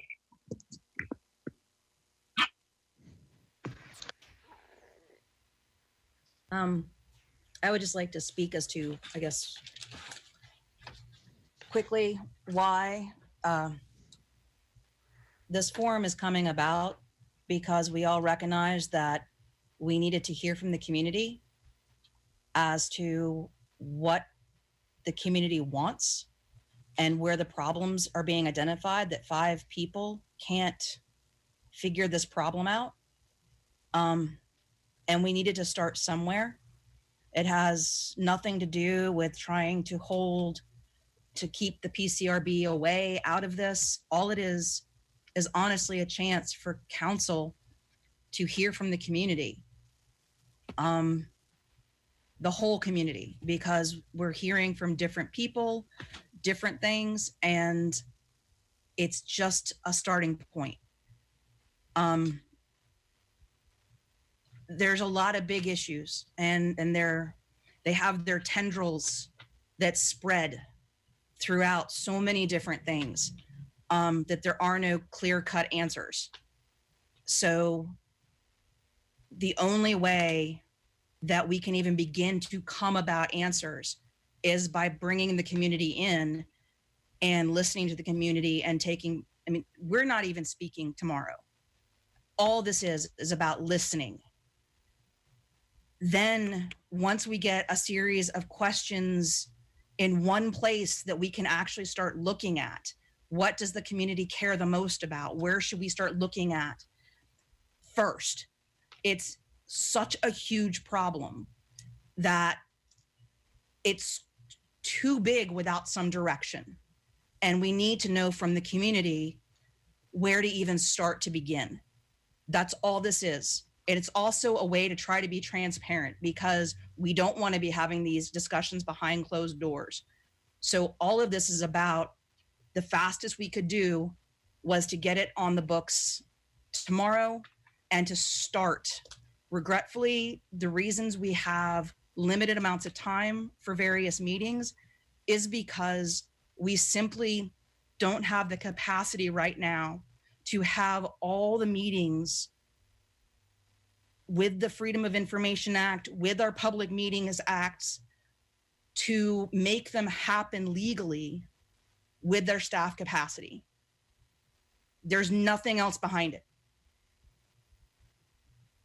If any other counselors want to say something, please feel free.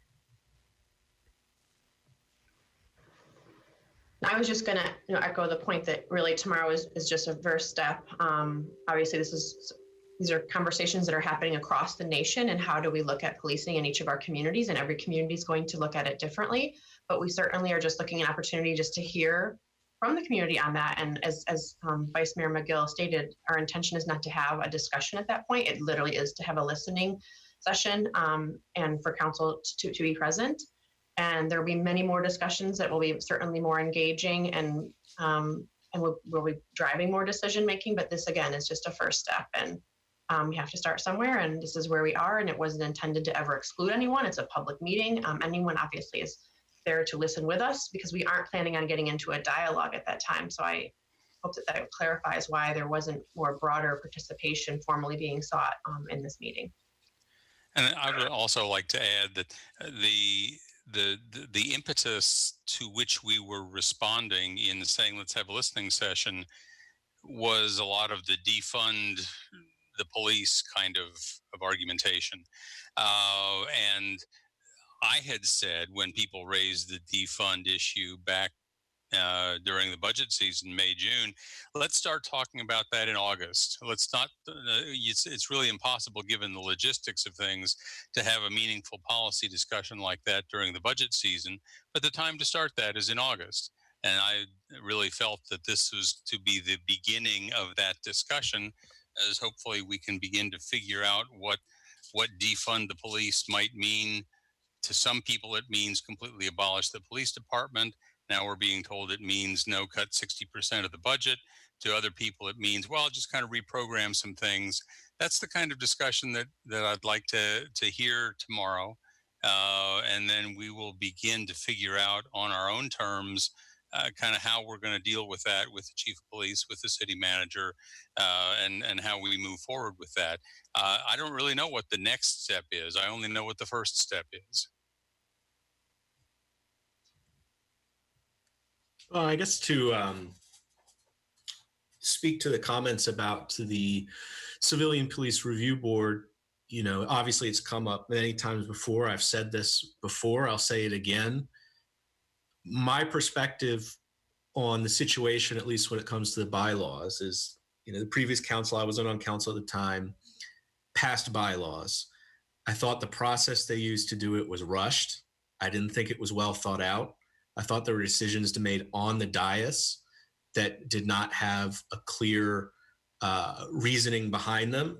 That's what I thought at the time. That's what I've continued to say. And I think the best process to try and move to a better place where there's more trust between the two sides would be to have the Civilian Police Review Board, City Council or counselors and staff together, go through those original bylaws from the original PCRB together, go through it, hear the concerns, if any, from, and I'm sure I know there are, from the city attorney and city staff about what may be gray areas under state law, what are things that are concerns that aren't allowed, and to go through that process to just get on that same page of information. And then from being on that same page of information, being able to try and get as much as possible, maybe wholly, I don't know if it's wholly or not, back to what the original bylaws and vision for the Civilian Police Review Board was from that original board that did the work. There's not 3 votes to do that. I'm one person. I don't have the ability to change reality. And so there's not 3 votes to do that. And so how do we move forward given that reality? Quite frankly, right now, I don't know. I mean, because I think the challenge is that there's a huge breakdown of trust on both sides. And there's no way around it that a lot of that lack of trust is warranted on the part of the CRB in terms of the amount of public criticism and problems that there have been with this process. And I think that's flared up again. I don't know what it will take, but I think we're going to have to, as a council, try to get to a place where we're rebuilding that trust and re-examining this process in some way, because the organization, if there's no trust and there's no buy-in from the community, it's not. We might as well not do it. It's not going to function in any way. We already have the board members saying they're looking at resigning. I don't know exactly what it takes, but we're going to need to re-examine this if we actually want it to have any level of buy-in that will allow it to be successful. And so, that's what I've said before. It's what I continue to say. The listening session, I don't think it was a very deeply formal, thought out thing. As Lloyd mentioned, I think it sprung up less from the CRB and more from the conversations in Charlottesville and across the country around defunding police, re-examining policing, and trying to think through and hear from the community. What in specifics does that mean? What does it mean to think about what is a next steps and concrete policy changes that can get us there? And as a very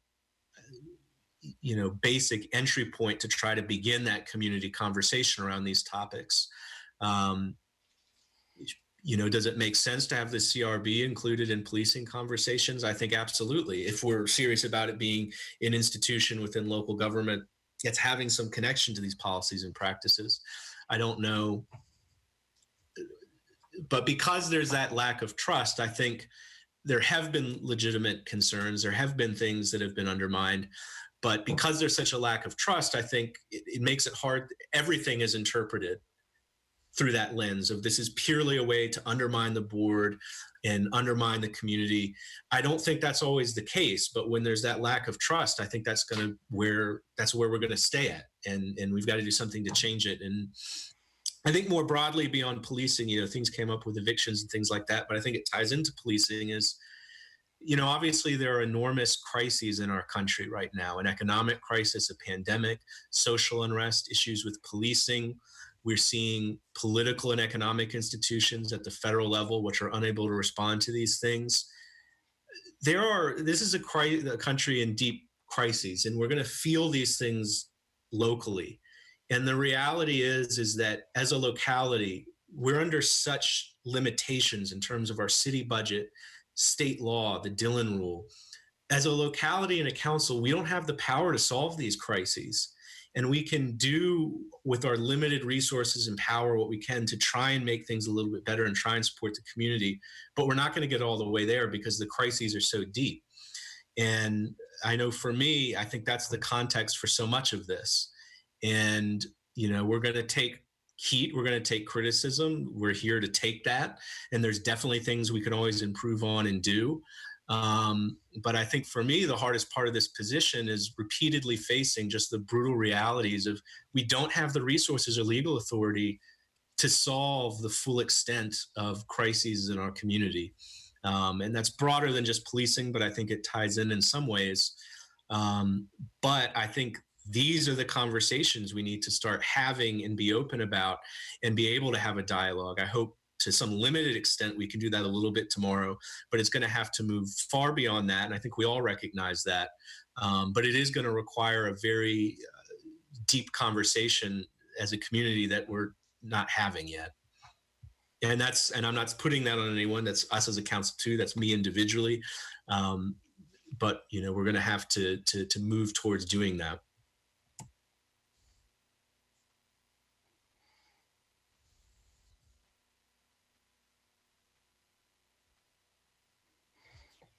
At this point, unless anybody else has anything they would like to say on council, I'm going to call a 15-minute recess, and which means we will be back at 8:32.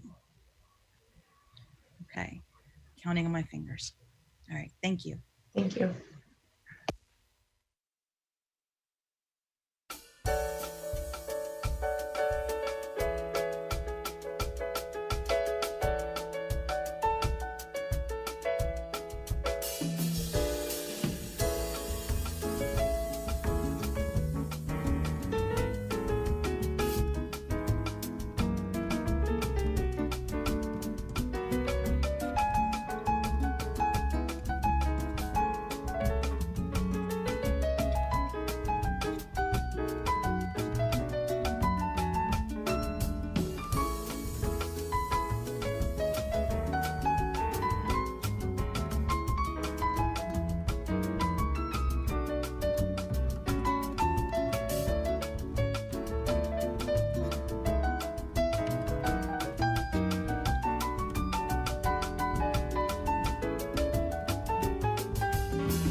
All right, we're at 15 minutes. Call us back into session.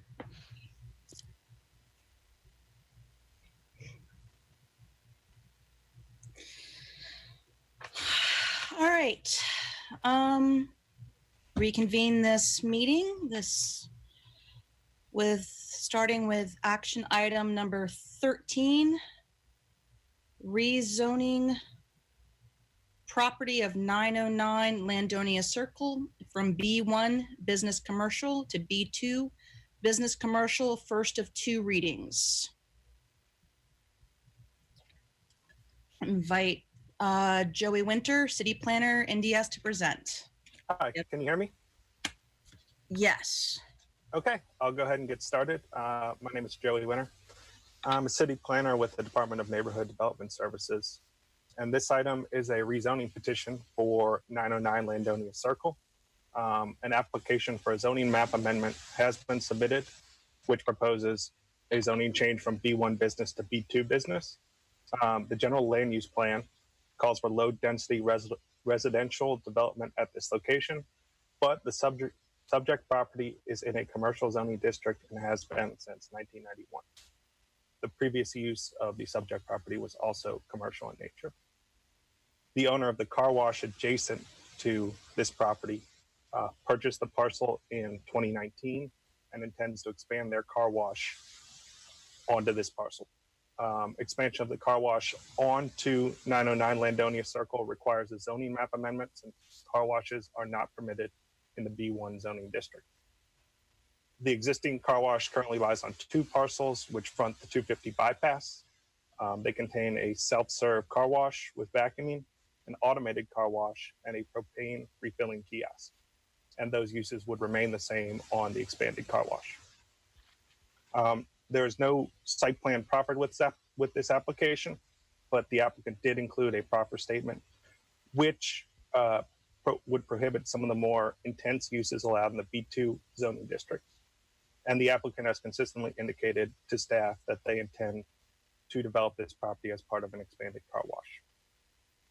In terms of community engagement, this application was received in December, so all community engagement occurred prior to the pandemic.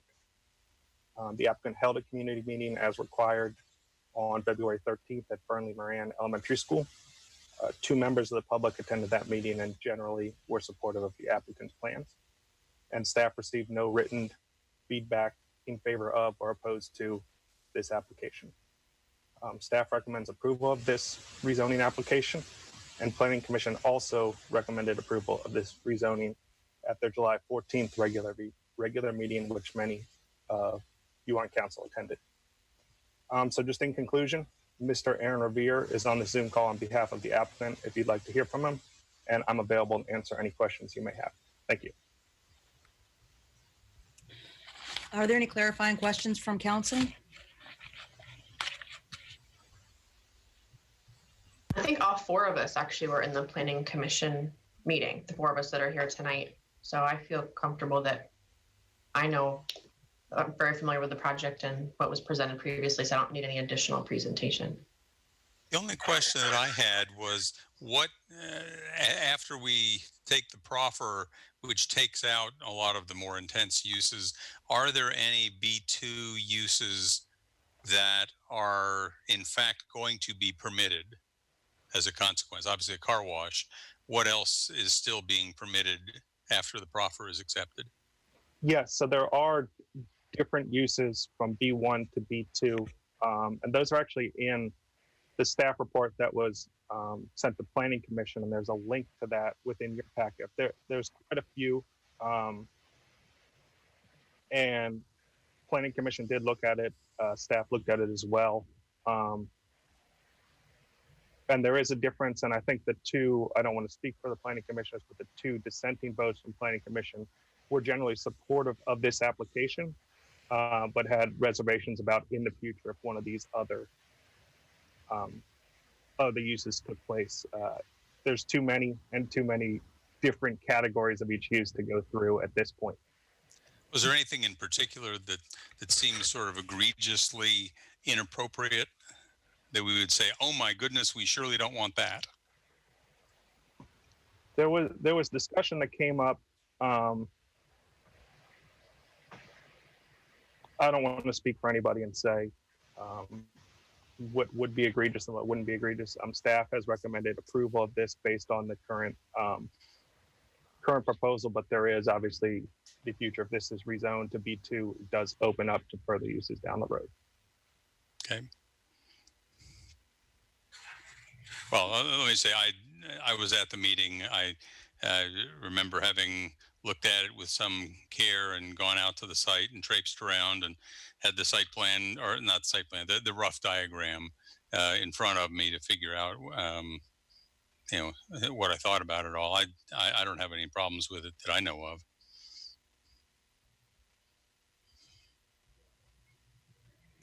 I'm happy to make a motion if we want to go. Well, I did. I'm trying to go through that use matrix now, and I was at that planning commission meeting as well. And if I'm remembering correctly, I think one of them was a by right use for like hotel motel. And I'm trying. I've got it up, but I'm trying to go look through it. I mean,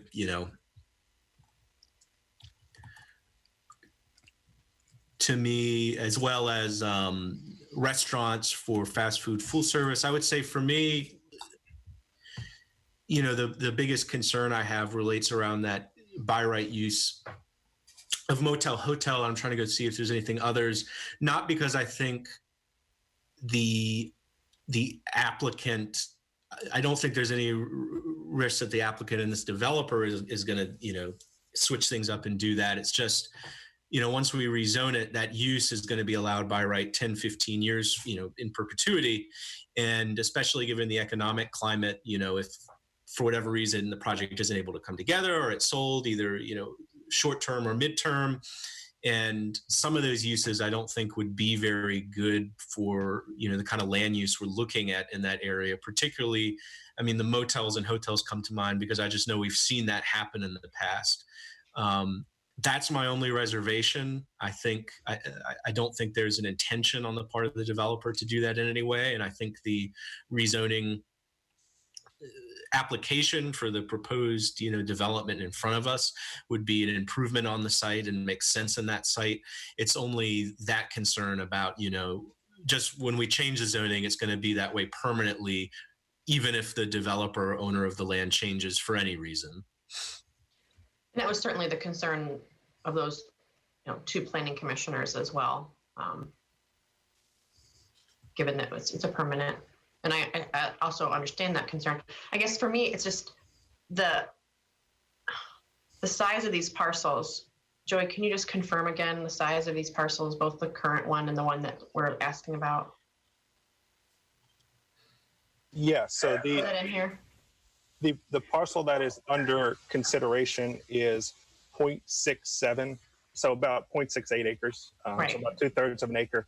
The front parcels, and I don't have it in front of me, it's roughly the same size, maybe a little smaller if I were, I think it's a little bit smaller, the two parcels in the front. Now, if those parcels, if this rezoning is approved and the car wash is built as the applicant has indicated, those parcels would have to be combined at the site plan stage and they would become one parcel. But they still would be just around an acre or a little over an acre. I believe roughly that, yes.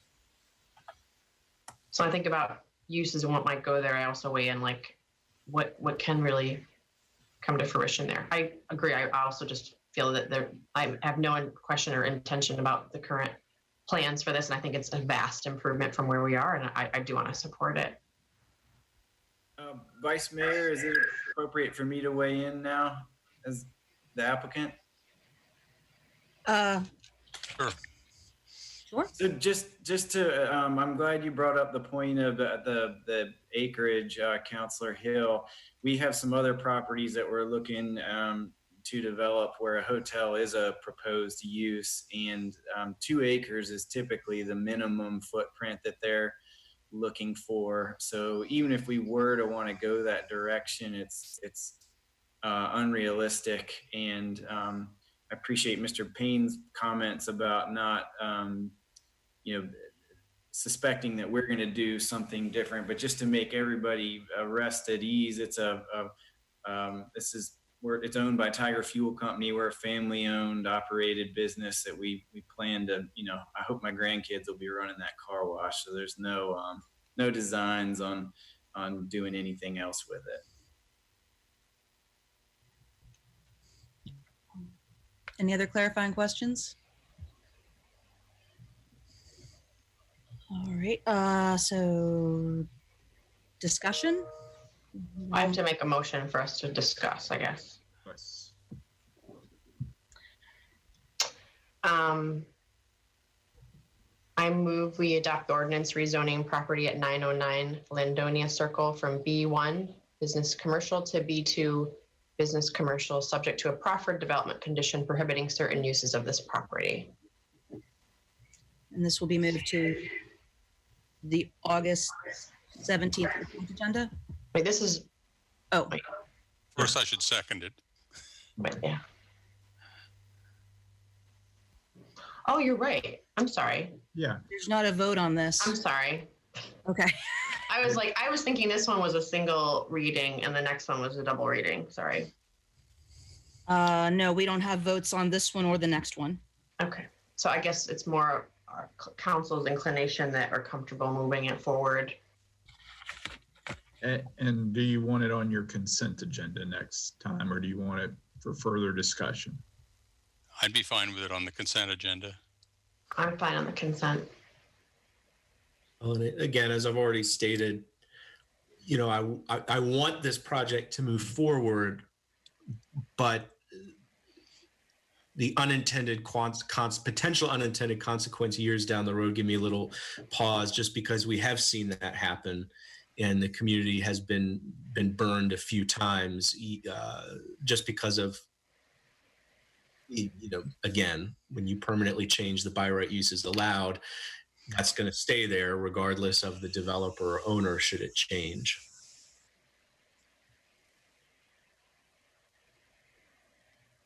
So would you like to put this on as a further discussion next time, or would you like to go to the consent agenda?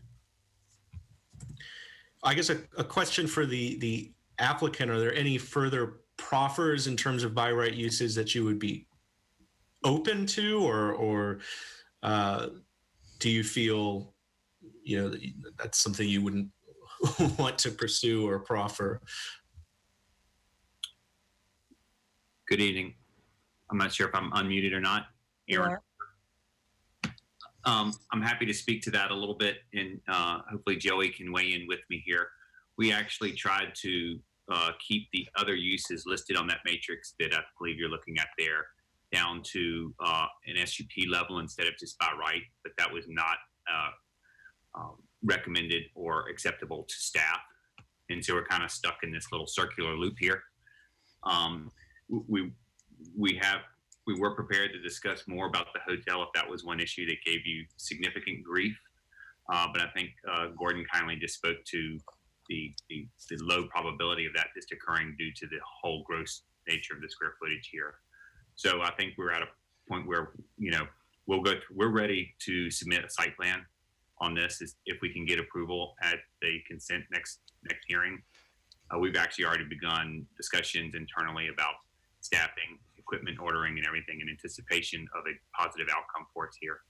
So we've operated it for nearly 3 decades. The owner said they intend to operate it for a very long time. It's a successful location, but I'm not sure we can fully address all of your what if scenarios to your concern here, but we're trying our very best. So we're hopeful for consent.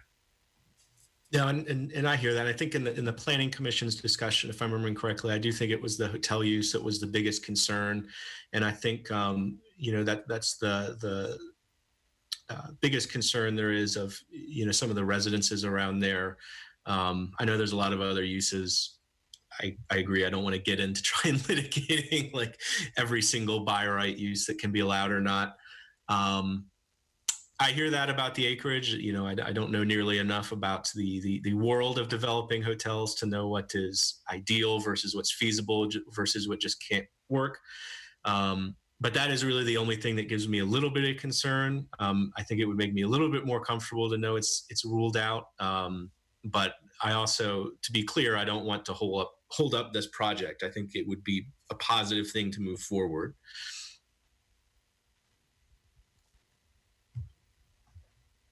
So I guess the question is consent agenda or no?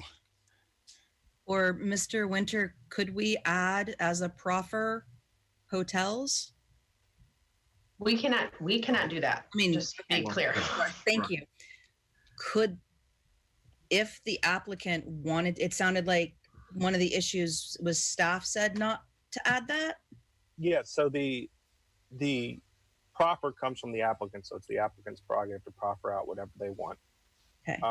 The applicant did come to staff, and they've been great working with staff about, they had an idea to proffer things down from the by right use of a hotel, which it would be if it goes to B2, to a special use permit for a hotel if this parcel is rezoned to B2. So instead of having by right, which it normally would be, it would be a special use permit. Staff, that's not something staff would support based on how SUPs work in our zoning code, the logistics, and really just the criteria that we use for SUP. It's not something we would support adding in that extra wrinkle of proffering something down to SUP. Proffering uses out works well. Proffering down from by right to SUP, which the applicant did offer, is not something that staff would support. Well, in the current use, I guess if it's over 100 rooms, then it's an SUP, and then under 100 is by right. That would be if it goes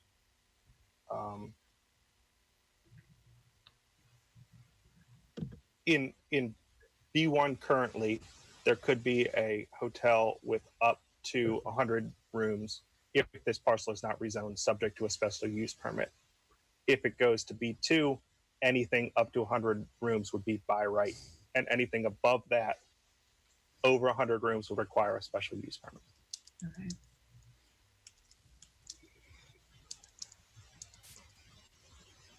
So to the question I think that was asked, and I'm not sure, I don't think we change our process here if we add one line item to proffer out this 100-room hotel to say not allowed.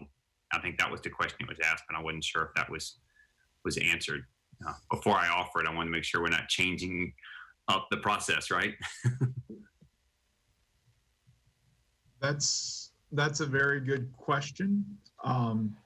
I will say that the city code says that if there's a modification to the final proffer statement at this stage of the process, the city council has 3 possibilities. It can decline to consider the modification. It can continue the application to a subsequent meeting date, in which case the council will conduct an additional public hearing on the application, which would include this proffer, or it can refer it back to the Planning Commission for review and recommendation. And then the Planning Commission would then make a recommendation based on this new proffer to send it back to City Council with whatever its recommendation is. But then it would, I guess, prohibit it from just moving on to the consent agenda. It would have to have another meeting, and then after that meeting, go to that next consent agenda. Correct. So the simplest form would be for us, just to, on our next meeting, it would be a public hearing with this additional proffer that we would host. And then the next meeting, as Michael said, we would be done. So it would be like a extra 2-week delay. Well,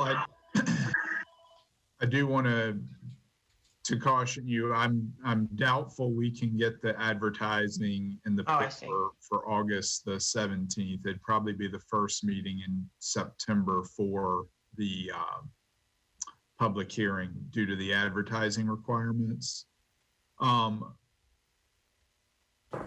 But I don't see any reason, unless the council chose to, based on the city ordinance, that if you held the public hearing in that first meeting in September, you don't have to wait till the second meeting in September to have a vote, because the city code section that applies does carve out for land use applications. You don't have to wait 3 days before an ordinance is introduced before you can vote on it. So that's a long-winded way of saying, if you wanted to have this proffer modified, we'd get the ad in the paper, you could hold a public hearing in your first meeting in September and vote that evening.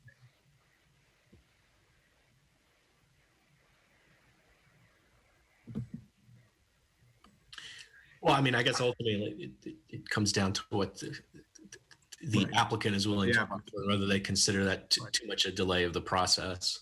Right.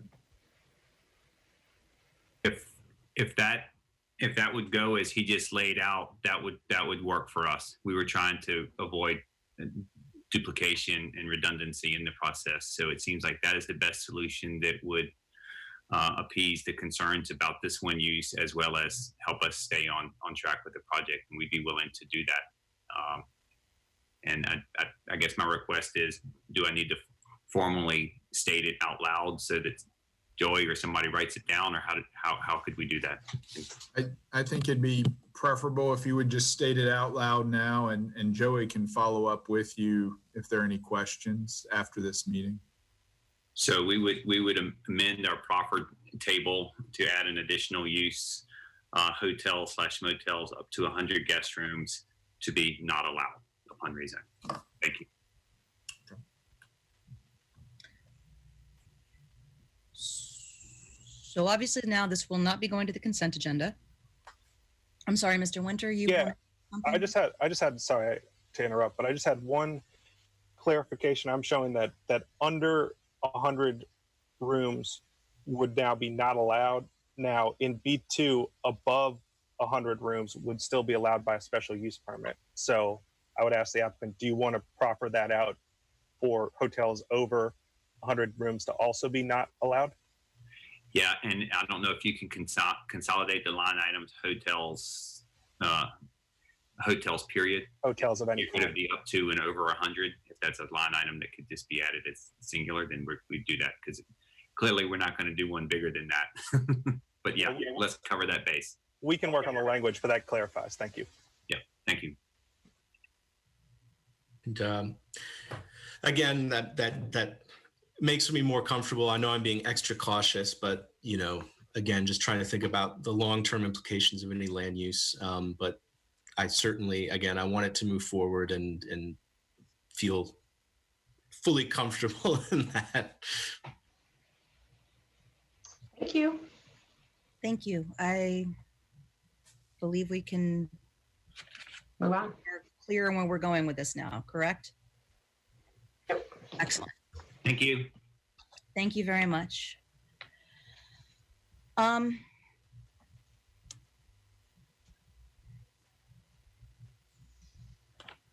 Very quickly, I am so sorry. I got an email it turns out my meeting, during our break, I was unmuted and I said a cuss word at one point during that time, and I am officially apologizing to everybody, as it has been brought to my attention that others heard this.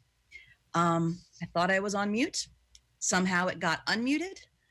And all I can say is I'm a human being like everybody else. It was not out of disrespect, but just out of getting out my emotions so to be prepared for the next part of our meeting. So I just didn't want that to go any further. I'm sure it's on a recording someplace, since I've received 2 emails about it. Now, to item number 14, our appropriation for the Belmont Bridge replacement project, $15,260. Wait a second.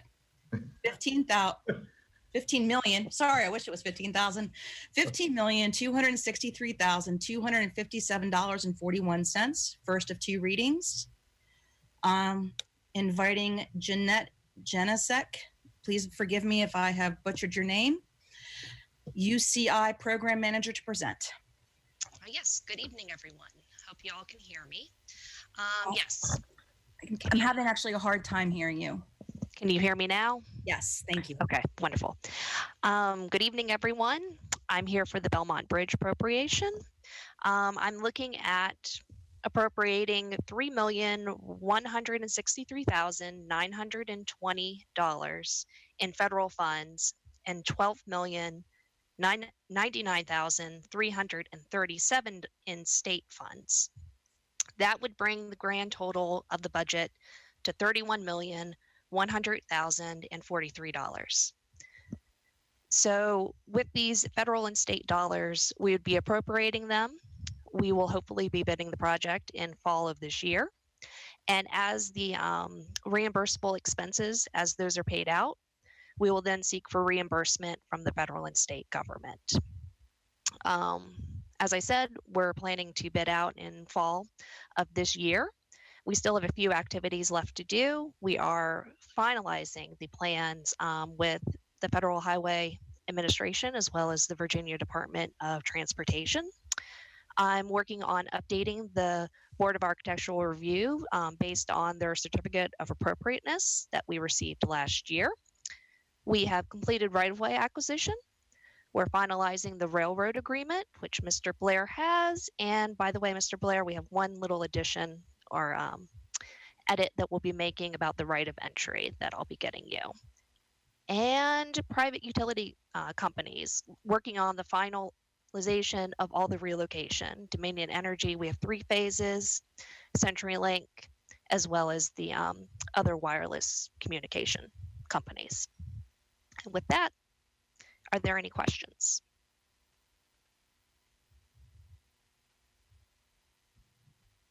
I just have some general project questions around can you just lay out for the public just the rough timeline? So we're going out to bid in fall. What does that even mean for when the things that are really tangible can be recognized? There's a lot of public interest in this.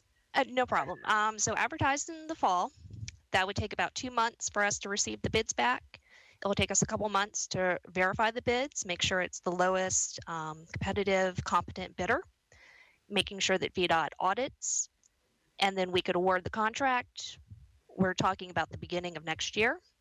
So you would start to see activities in, I would say, February, March, where people are mobilizing, and we're going to do the first round of utility relocation. Thank you.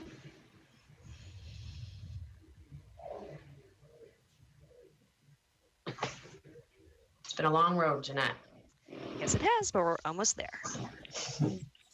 I was on the steering committee for my council colleagues who aren't aware, but before I was ever on council was my Belmont Bridge steering committee. And I think I was pregnant, and that kid is really big right now. Does council have any other clarifying questions? I do not. Okay. At this point, I need to open this up to a public hearing. Mr. Wheeler, if you'll see if anybody has anything they would like to speak about during this matter. If you'd like to address council on the Belmont Bridge appropriation, just click the raise hand icon in the Zoom webinar or press *9 if you're on via telephone. I didn't know this was a public hearing. Yes. And Vice Mayor McGill, nobody has raised their hand. Okay. Council, do we have any? Oh, I take it back. We do have someone. Okay. Sean Tubbs, you're on the city council. Can you hear us? Yes, I can. Can you hear me? Yes, you've got 3 minutes. Go ahead. Just real quick, to Councilor Hill's point a second ago, I also didn't think this was a public hearing. That's the only comment I'm making. That's all. Thank you. Well, to address that, the state code does require that when a appropriation is greater than 1% of the general fund budget, that there is this item placed on the agenda and a public hearing is advertised. And the public hearing was advertised in the Daily Progress.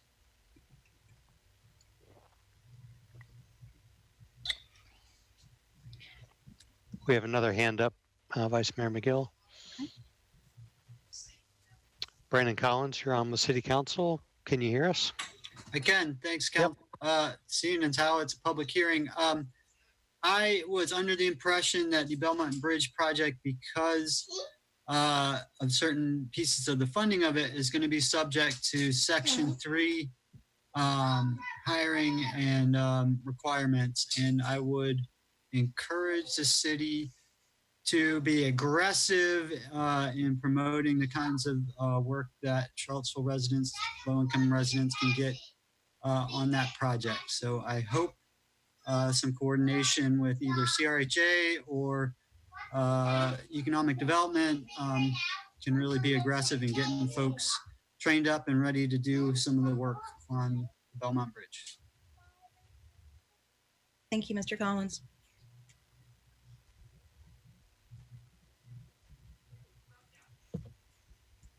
There are no other hands raised. Council, further discussion? I would just, there's quite a lot to say about the project and its history. There's a lot that could be said, but at this moment, I think it clearly makes sense to continue to move forward. I do hope that City Manager, Economic Development will proceed with the CRH with recommendations with the Project 3, and maybe we can somehow tie this into the GO programs. We had looked at that with economic development. Section 3 does not apply due to the funding because it's transportation. It's not CBDG or whatever that's called. We can recommend and request that they voluntarily participate. We've had some luck with that. We've also looked at whether we could in some way restrict or highlight being a resident of the local area. And we are unfortunately unable to do that again due to the federal funding. They will not let us restrict or cause undue benefit for our locality. So we have looked at that. And there is one thing that we can do, which is on-the-job training, and that is another item that VDOT will give us a goal on. The only thing that I would caution on that is that for whoever is the lowest bidder, on-the-job training is for current employees of that firm, and it's a way for them to step up. So maybe they're a general worker and they could get more skilled labor. So again, it would be for that contracting firm, whether they're local or out of state. That would apply. Thank you very much for addressing that. So if there's no more discussion or questions at this point, then I will, do we agree to move this to the consent agenda on the August 17th? I'm in support of that.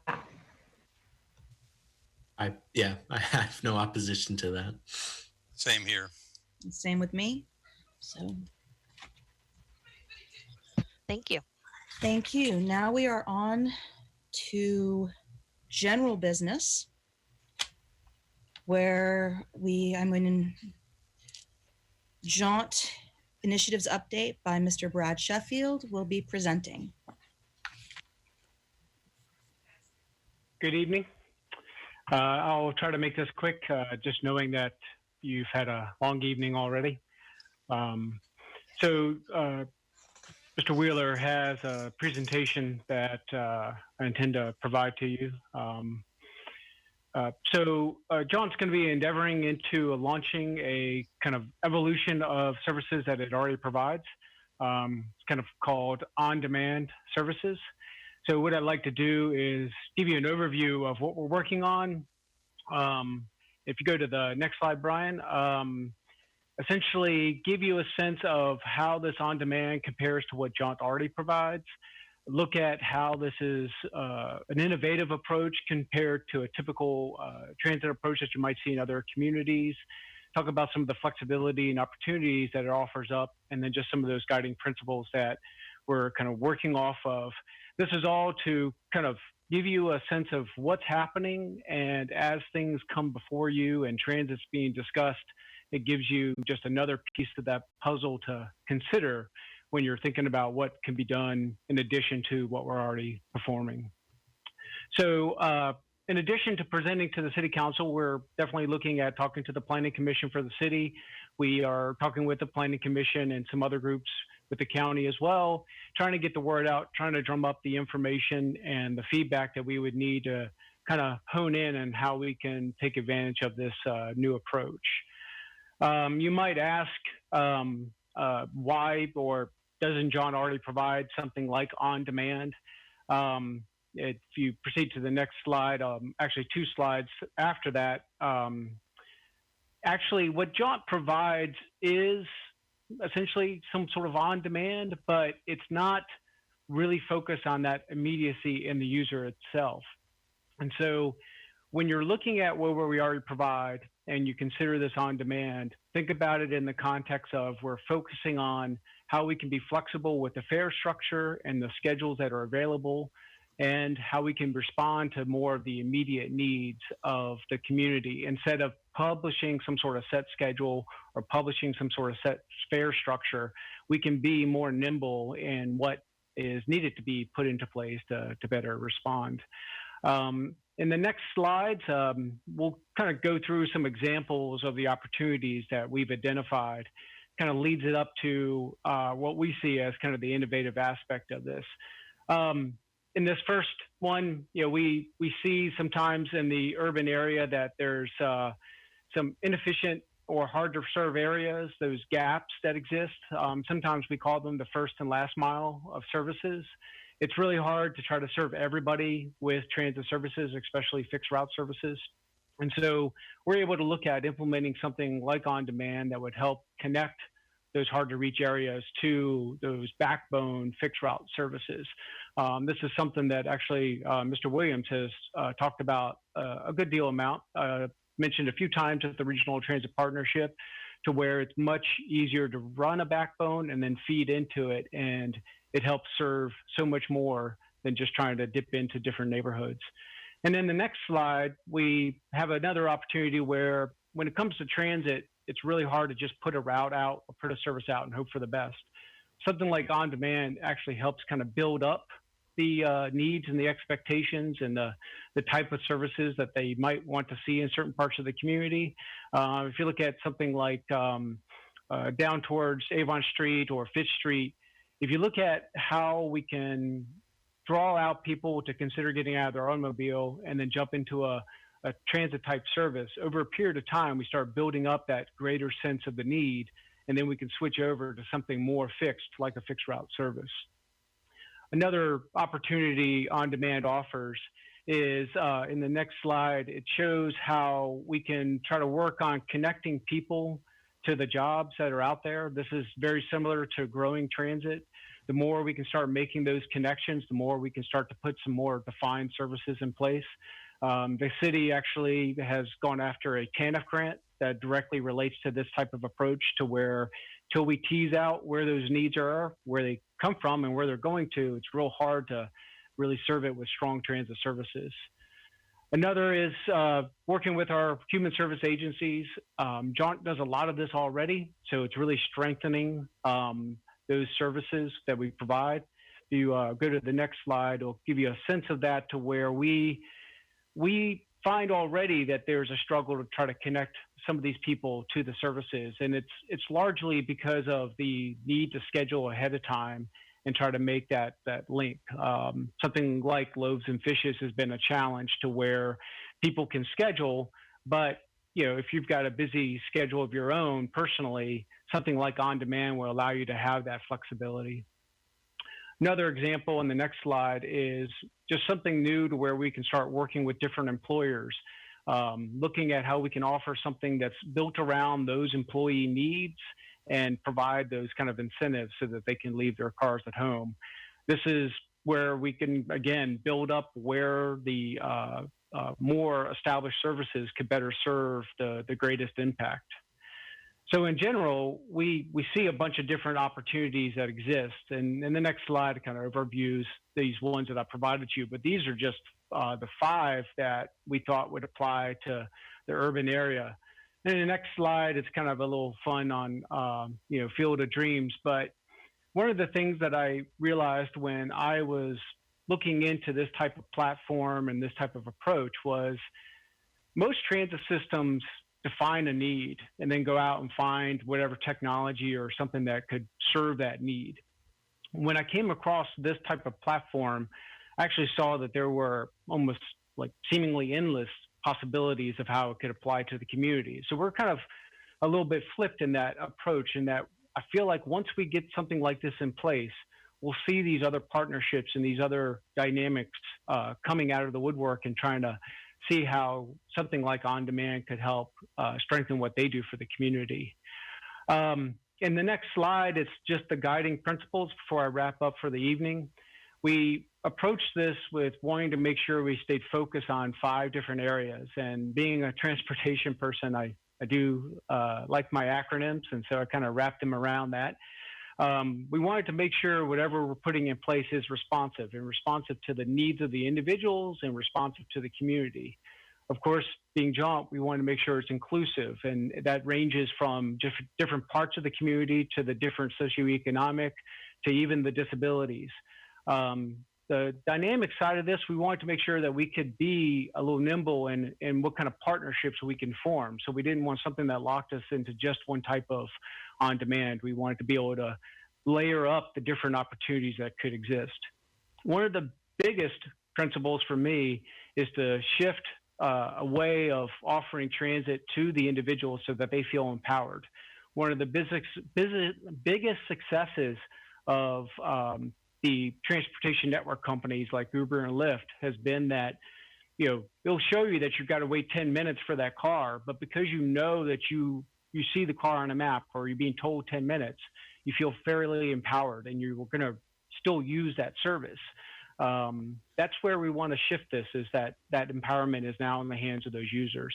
And of course, one of the things that I don't believe the private sector has done well in is maintain the safety of the people that we're serving. So those are the 5 guiding principles that we've put together. And pretty much that's the end of my presentation. I just wanted to provide you a sense of what we're working on and kind of tease your thoughts about what opportunities that might exist to serve the Charlottesville area and the residents. So thank you. Thank you.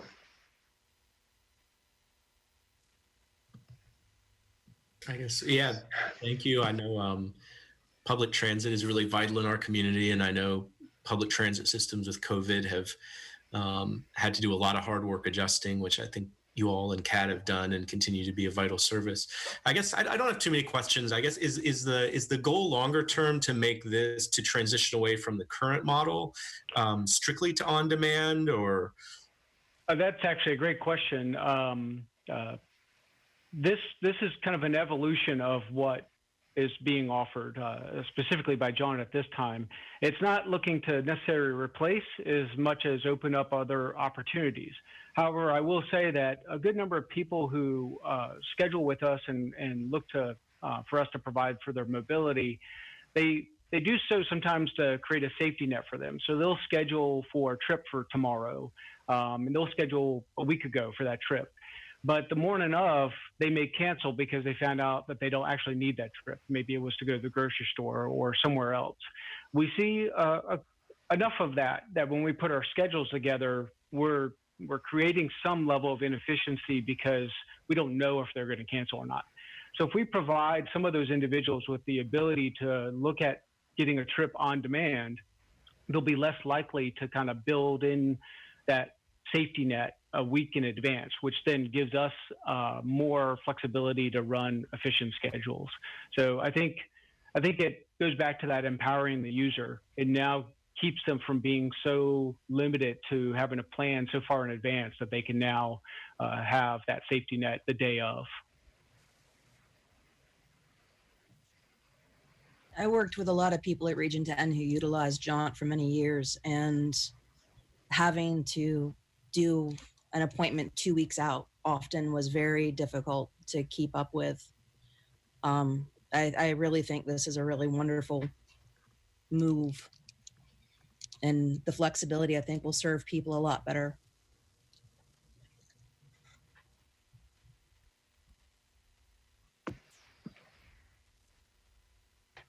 Thank you very much. Does anybody else have any questions? I guess it's just the process wise. I mean, I saw in the very beginning you had your kind of like outline of all the different folks that you're kind of updating with. Is there anything needed from us at this point? No. I just wanted to make sure you heard it directly from me. We knew that we're going to be bringing this forward. We made that decision a couple months ago. The platform and the approach. We actually started hearing some others come up with very similar ideas. So we wanted to make sure that we were getting this out there, people were aware. One of the things that I think we try to avoid is that redundant ideas that start coming up in their own little silos, and then ultimately they take so much foothold that it's harder to start merging them together. So trying to get ahead of that early on, and really to tease out the different possibilities of what this might offer for the community and how we can build from that as well. So it's for your information and just to keep you aware. Thank you, Mr. Sheffield. Thank you. So I had another snafu here. I should have brought up Resolution 12, the honorary street naming request. No, we do all those at the end. Action items. No, you're fine. No, we do them at the end when we pull something. Oh, okay. Yep. Yeah. So this is the right time. Oh, good. No snafu. At least not this one. All right. So resolution, honorary street naming request, Black Lives Matter Avenue. Requested that this be pulled to speak further on because we had a combination of things coming up,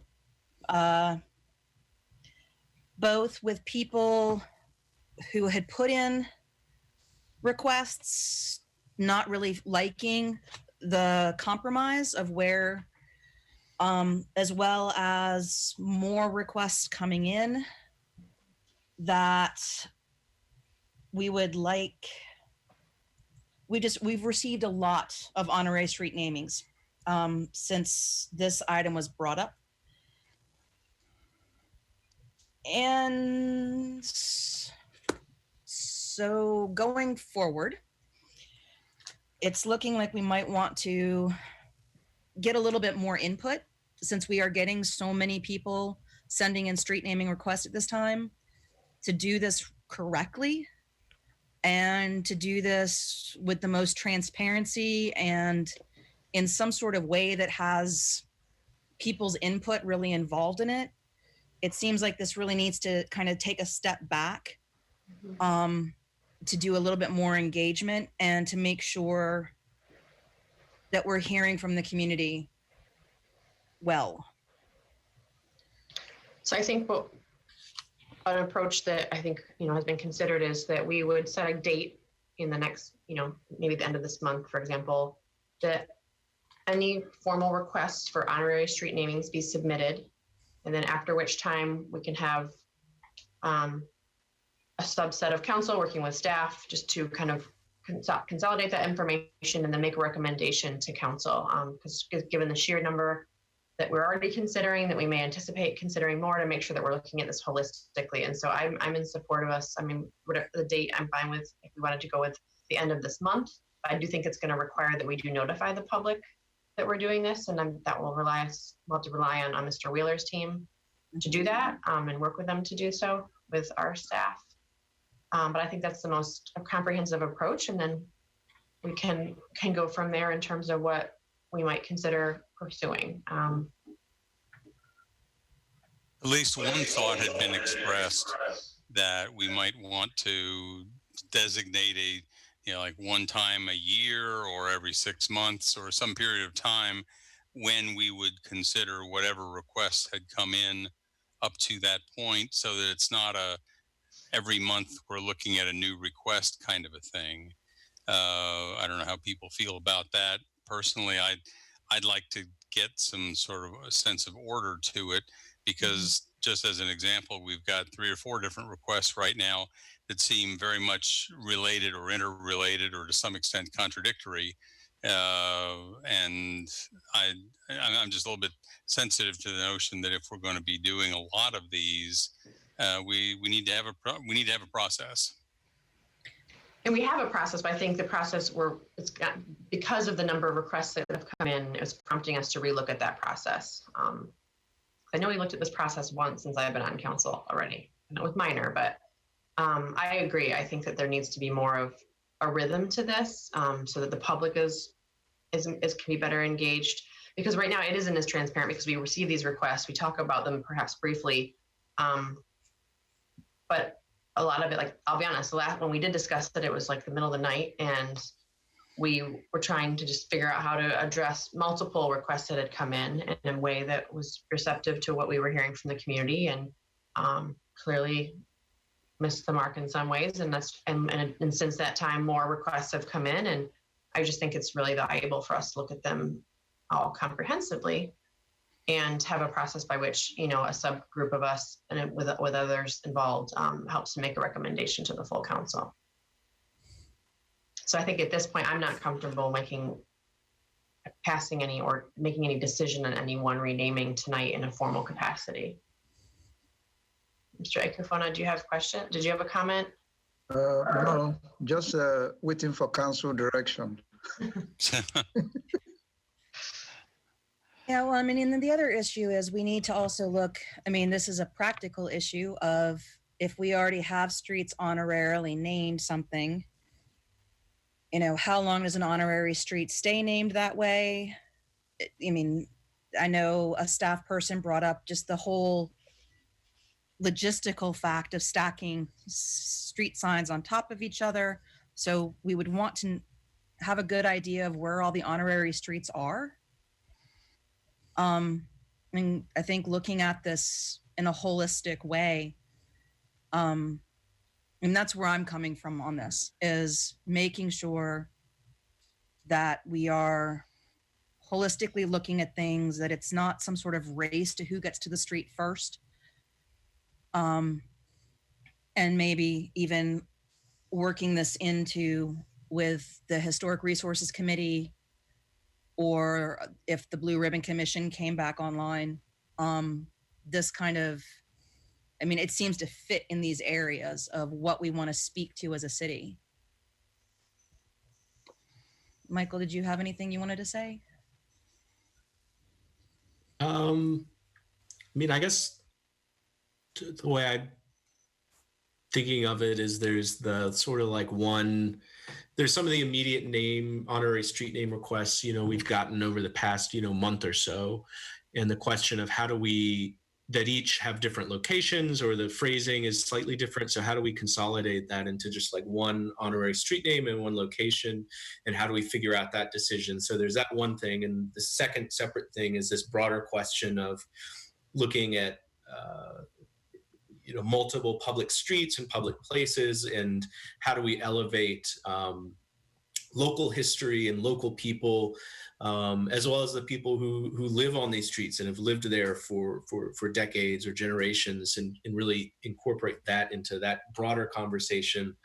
I guess I just don't want us to drag out that process on the first thing too long. I mean, I think there's value to have some community engagement to figure out exactly where it goes and exactly, what we want it to be. But, it's too easy without it even being the intention to do it, to just drag things out for a really long time. But I don't know.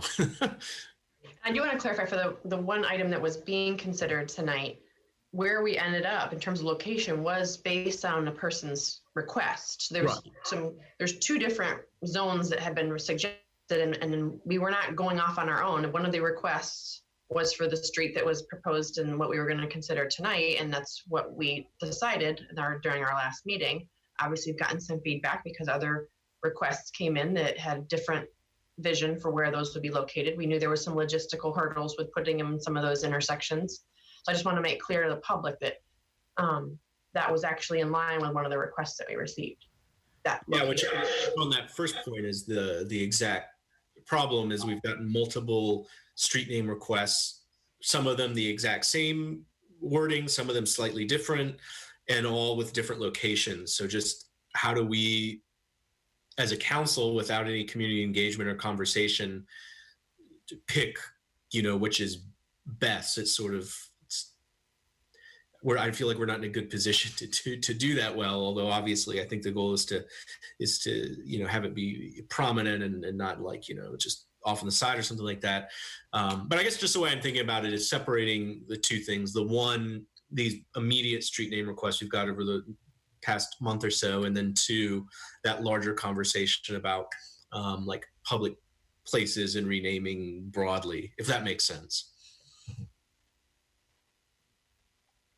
So at this point, I don't know if this is part of the honorary street naming request, Mr. Blair, or if we say that we are asking that people send in their street naming requests by August 31st so that we can consider them together right now.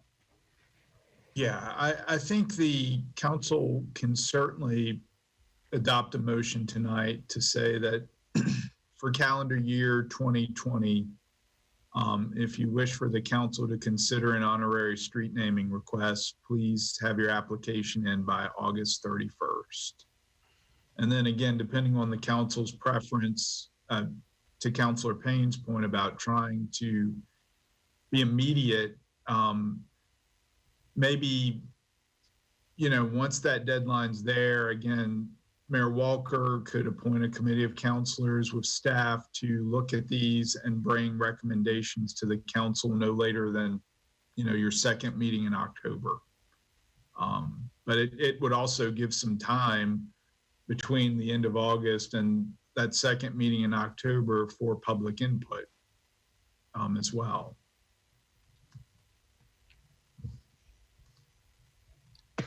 I do have a question. Process. Go ahead. Yes, Ms. Thomas. So given the current process where the requests come into me, and then I get my signal from council whether you want to move that forward for consideration, moving it on to NDS, are we eliminating that step in the process and just holding on to the requests? I think so, so that this group will assess them so that we're not putting any onus on NDS unnecessarily until we actually have more direction. Yeah. Okay. I guess I'm seeing this more as that they're collected for a little while, like we would boards and commission applications. But I could see someone from NDS participating in that smaller group with a couple of counselors, because there are some logistical considerations that we're not going to have knowledge of. Like multiple signs on one street sign.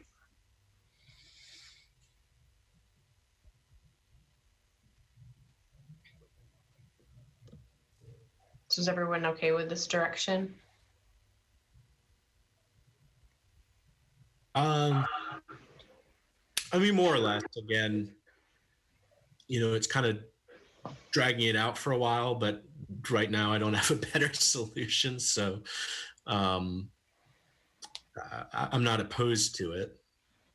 It's hard. We're darned if we do and we darned if we don't right now about a number of things. And that's why I thought it was important to clarify that it wasn't that we did something different than one of the requests. We actually followed one of the requests. It just wasn't the request of someone else. So, but I just feel like given the number that are coming in, I just think we do need to kind of look at this stuff holistically, and the time frame isn't that far off, and we certainly are committed to this. So I agree. Okay, is that enough direction? Do we need to vote on something? I think it would be helpful if you had a vote. Okay. To at least set a deadline of August 31st for all honorary street name applications for this calendar year. I move that we set a date of August 31st for all honorary street renaming requests to be submitted to the city for consideration during the calendar year of 2020. A second. Does that need to include and suspend the current policy? Yes. Okay. I amend my motion to include suspending the current policy. I'm not sure if the chair can second it, but. Oh, sorry. I'll second it as amended. Okay. Mr. Payne, Yes.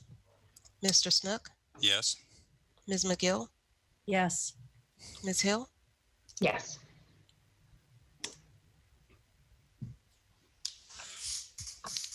We're so close, people.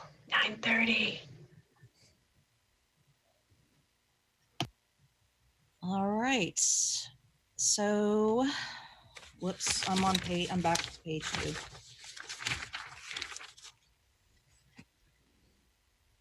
Now that has been, we are now at matters by the public. Mr. Wheeler, do we have any community members who would like to speak at this time? We did have 2 hands go up during the previous discussion. Don Gathers and Tanisha Hudson. I'm going to assume they still want to speak. And then if anyone else would like to speak to council, they can click the raise hand icon in the Zoom webinar, or if you're on telephone, you can press star 9. And first up will be Don Gathers. Don, you're on the city council. Can you hear us? Yes, I can. And yep, go ahead. Thank you. I need a question answered. First of all, why wasn't there allowance for public input on the last item that you just discussed on the public street rename?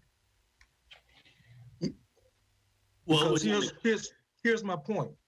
When it was a portion of the consent agenda, if the public wanted to speak on it then, they would have been allowed to. Since it was removed, then you didn't allow for public input. But you can speak during matters by the public before we got to the regular agenda. I'm sorry? But there's opportunity to speak before the regular agenda for any agenda items during community matters, our regular community matters for those 16 speakers. But there's also a time to speak on the consent agenda. When this was part of the consent agenda, the public would have been allowed to speak on it. But since it was removed, then the public wasn't allowed to speak.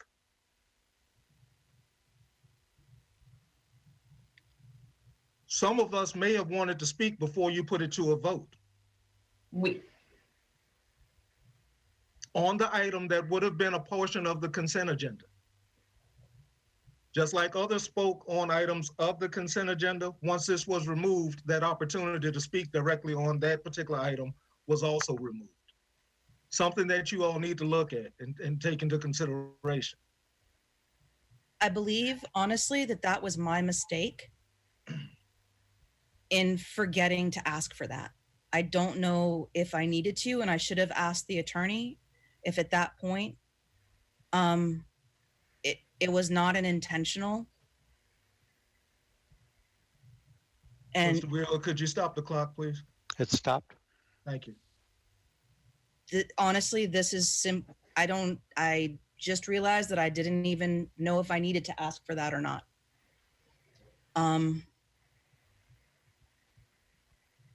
You eliminated the opportunity to accept public input before you went to a vote on it. But we did not vote on. Excuse me, and that's the issue. Because as I said, during the regular consent agenda, if that was still a portion of it, people would have had an opportunity to speak to that at that point, and also, Councilor Hill, during the time for matters by the public, if they chose to do so. But you eliminated the opportunity for people to speak on the matter once it was removed from the consent agenda, and you didn't call for any public input before the vote. Now, I would say that I'm disappointed because with the anniversary of August 12th coming up next week, this would have been a powerful opportunity and a powerful time for you all to take some real concrete action to say, look, we stand with the Black community, we stand with the brown community, we stand with the minority community, and we think that this should be done. And I don't care about how many signs you got to stack on top of each other. Take the sign down and just replace it all together. But this was an opportunity that you all missed, and it's shameful. And you really need to look at yourselves in the mirror and see why you didn't go ahead and move forward on this right now.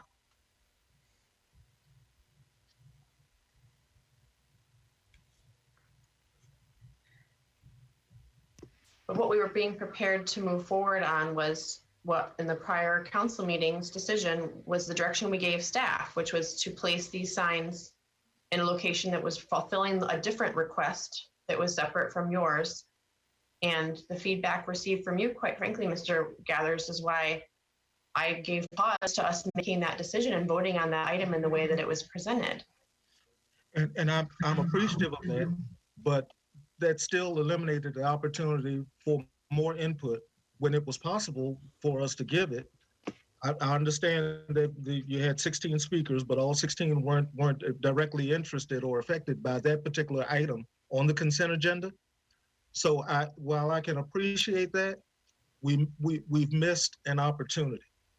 Excuse me. And the input that was given by staff at the previous meeting had it in, I won't say an obsolete place, but in a place, was putting it somewhere that is not nearly as highly visible as where my original request came from. I understand, but it also is in line with another request that we received. It was exactly where that request asked for those, that block was where the other request was asking for that location where it was placed. Your request had one location and the other request had the location that we ultimately requested that staff pursue. It was following that request. It was not something that council, and that's why I was trying to clarify that during our conversation. Okay, I appreciate that. I just still think that the request that I put in just makes more sense because of what the community has gone through. And couple that with what the nation currently is going through, I just think that the location that I put in, that I requested, just seems to make more reasonable sense, at least to me, for what that's worth. But I thank you for your consideration, all of you all, in the matter. Well, and I would just say, I mean, I tend to agree with that. I mean, what was on the consent agenda was for 7th Street, not that location. And I haven't really know what to make of this whole process, because I don't think the honorary street designation process is really, it's not set up to have a lot of deep community engagement. Our first discussion was, it might have even been like 1 or 2 a.m. at that council meeting when this came up, and this being on our consent agenda. So with the request coming in, how do we take the action that's most prominent, in trying to do something, and then the larger conversation about other areas and tying it into local history and local figures, which is a longer term conversation. So I don't know. I mean, again, it's as I said. I mean, I think on that first point of choosing, making a decision from the request we've got, the past 1 to 2 months. Again, I don't know the answer in terms of how do you adjudicate, what to choose when you've got multiple requests coming in that are slightly different, but to drag it out, even though I don't, it's not the intention, I don't think, to drag it out in any way. But it's, to have it happen in October is obviously a different, it's just different than this moment, or even the moment, a month ago. No, I don't disagree. I mean, I think that we came to this originally prepared to follow through on the direction that we gave, and got feedback from the public, including Mr. Gathers. And I no longer felt comfortable with us. I felt like we had to look at this more holistically. And I don't have an answer either for how we accomplish both right now. Yeah. Aside from what we've already discussed. Vice Mayor McGill, you ready for the next speaker? Yes, Mr. Wheeler. Tanisha Hudson, you're on with City Council. You've got 3 minutes. So I just want to touch on the honorary street process too, because I feel like you guys pick and choose. It took y'all no time, not y'all in particular, but the city council at the time. I'm sorry, I can't hear Ms. Hudson. Can you hear me? No. Very much better now. So can you start my time over, Brian? I paused it. Go ahead.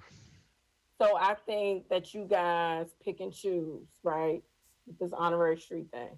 Charlottesville wasted no time changing 4th Street to Heather High's Way, period, after that girl got killed on 4th Street. And y'all know that. They wasted no time. Then you say it has to be a policy, or the policy states, I'm sorry, not a policy, but the policy states that it has to be a life-changing event. You had a biker get killed on Main Street. Y'all didn't name the honorary street behind him, and your facility worker driving a city truck struck him and killed him. So again, we pick and choose, and y'all know that I'm going to definitely pull the city card because y'all pick and choose when y'all want to make these necessary changes in Charlottesville.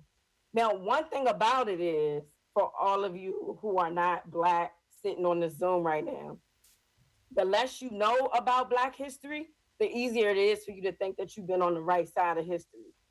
This is why some of you fear with the truth being told in Charlottesville. You're afraid to admit the wrongdoing of those you love so deeply, whether it's Thomas Jefferson because you went to UVA or you graduated from Darden Business School or anywhere else. The fact is, the Black community has dealt with the utmost disrespect around here. Our history has completely been erased. You can count how many streets in Charlottesville are named after prominent Black figures versus the streets that you put in the honorary streets that you put in other areas. Like, and we shouldn't even be asking for these streets. To be honest, we should get ours just as fast as you gave it to Heather Heyer's mother. We should get it because we deserve it. So whether you name a street Black Excellence Way because it was Black businesses there, or whether you name a street Vinegar Hill Way, or you can just do what everybody doing in the world, because I believe I probably was the first person to say something about Black Lives Matter Way until I had got some information from somebody else, and I decided, you know what, I don't even want to go with that because that's just too normal. Everybody want to do what the world is doing. Charlottesville like to follow the leaders. Y'all need to be leaders and really be the change that you claim we was going to be after those people marched in 2017. So I just need y'all to have the same hype and energy with this honorary street process for honoring Black people that you had when Heather Heyer died. And if you saying that it got to be a major event, then I believe y'all owe it to that man that was struck on that bike to put his name and his legacy up there because your worker killed him on that bike. And it's only fair. Thank you. Thank you, Ms. Hudson. And we have one more speaker, Reverend Ralph Brown. Reverend Brown, can you hear us? Yes, I can. Yep, go ahead. You have 3 minutes. I just needed a point of clarification.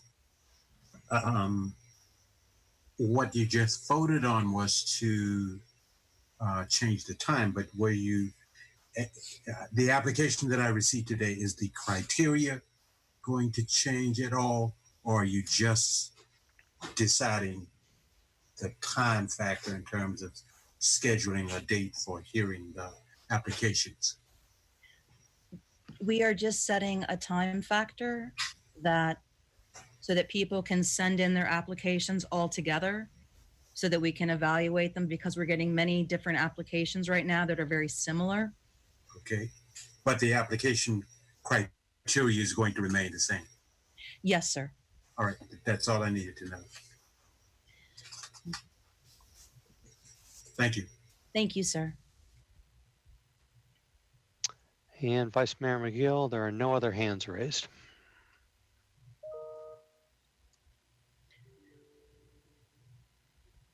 Well, then meeting is adjourned. Is there anything else I'm supposed to do? Sounds good to me. Okay. Great. Thank you all.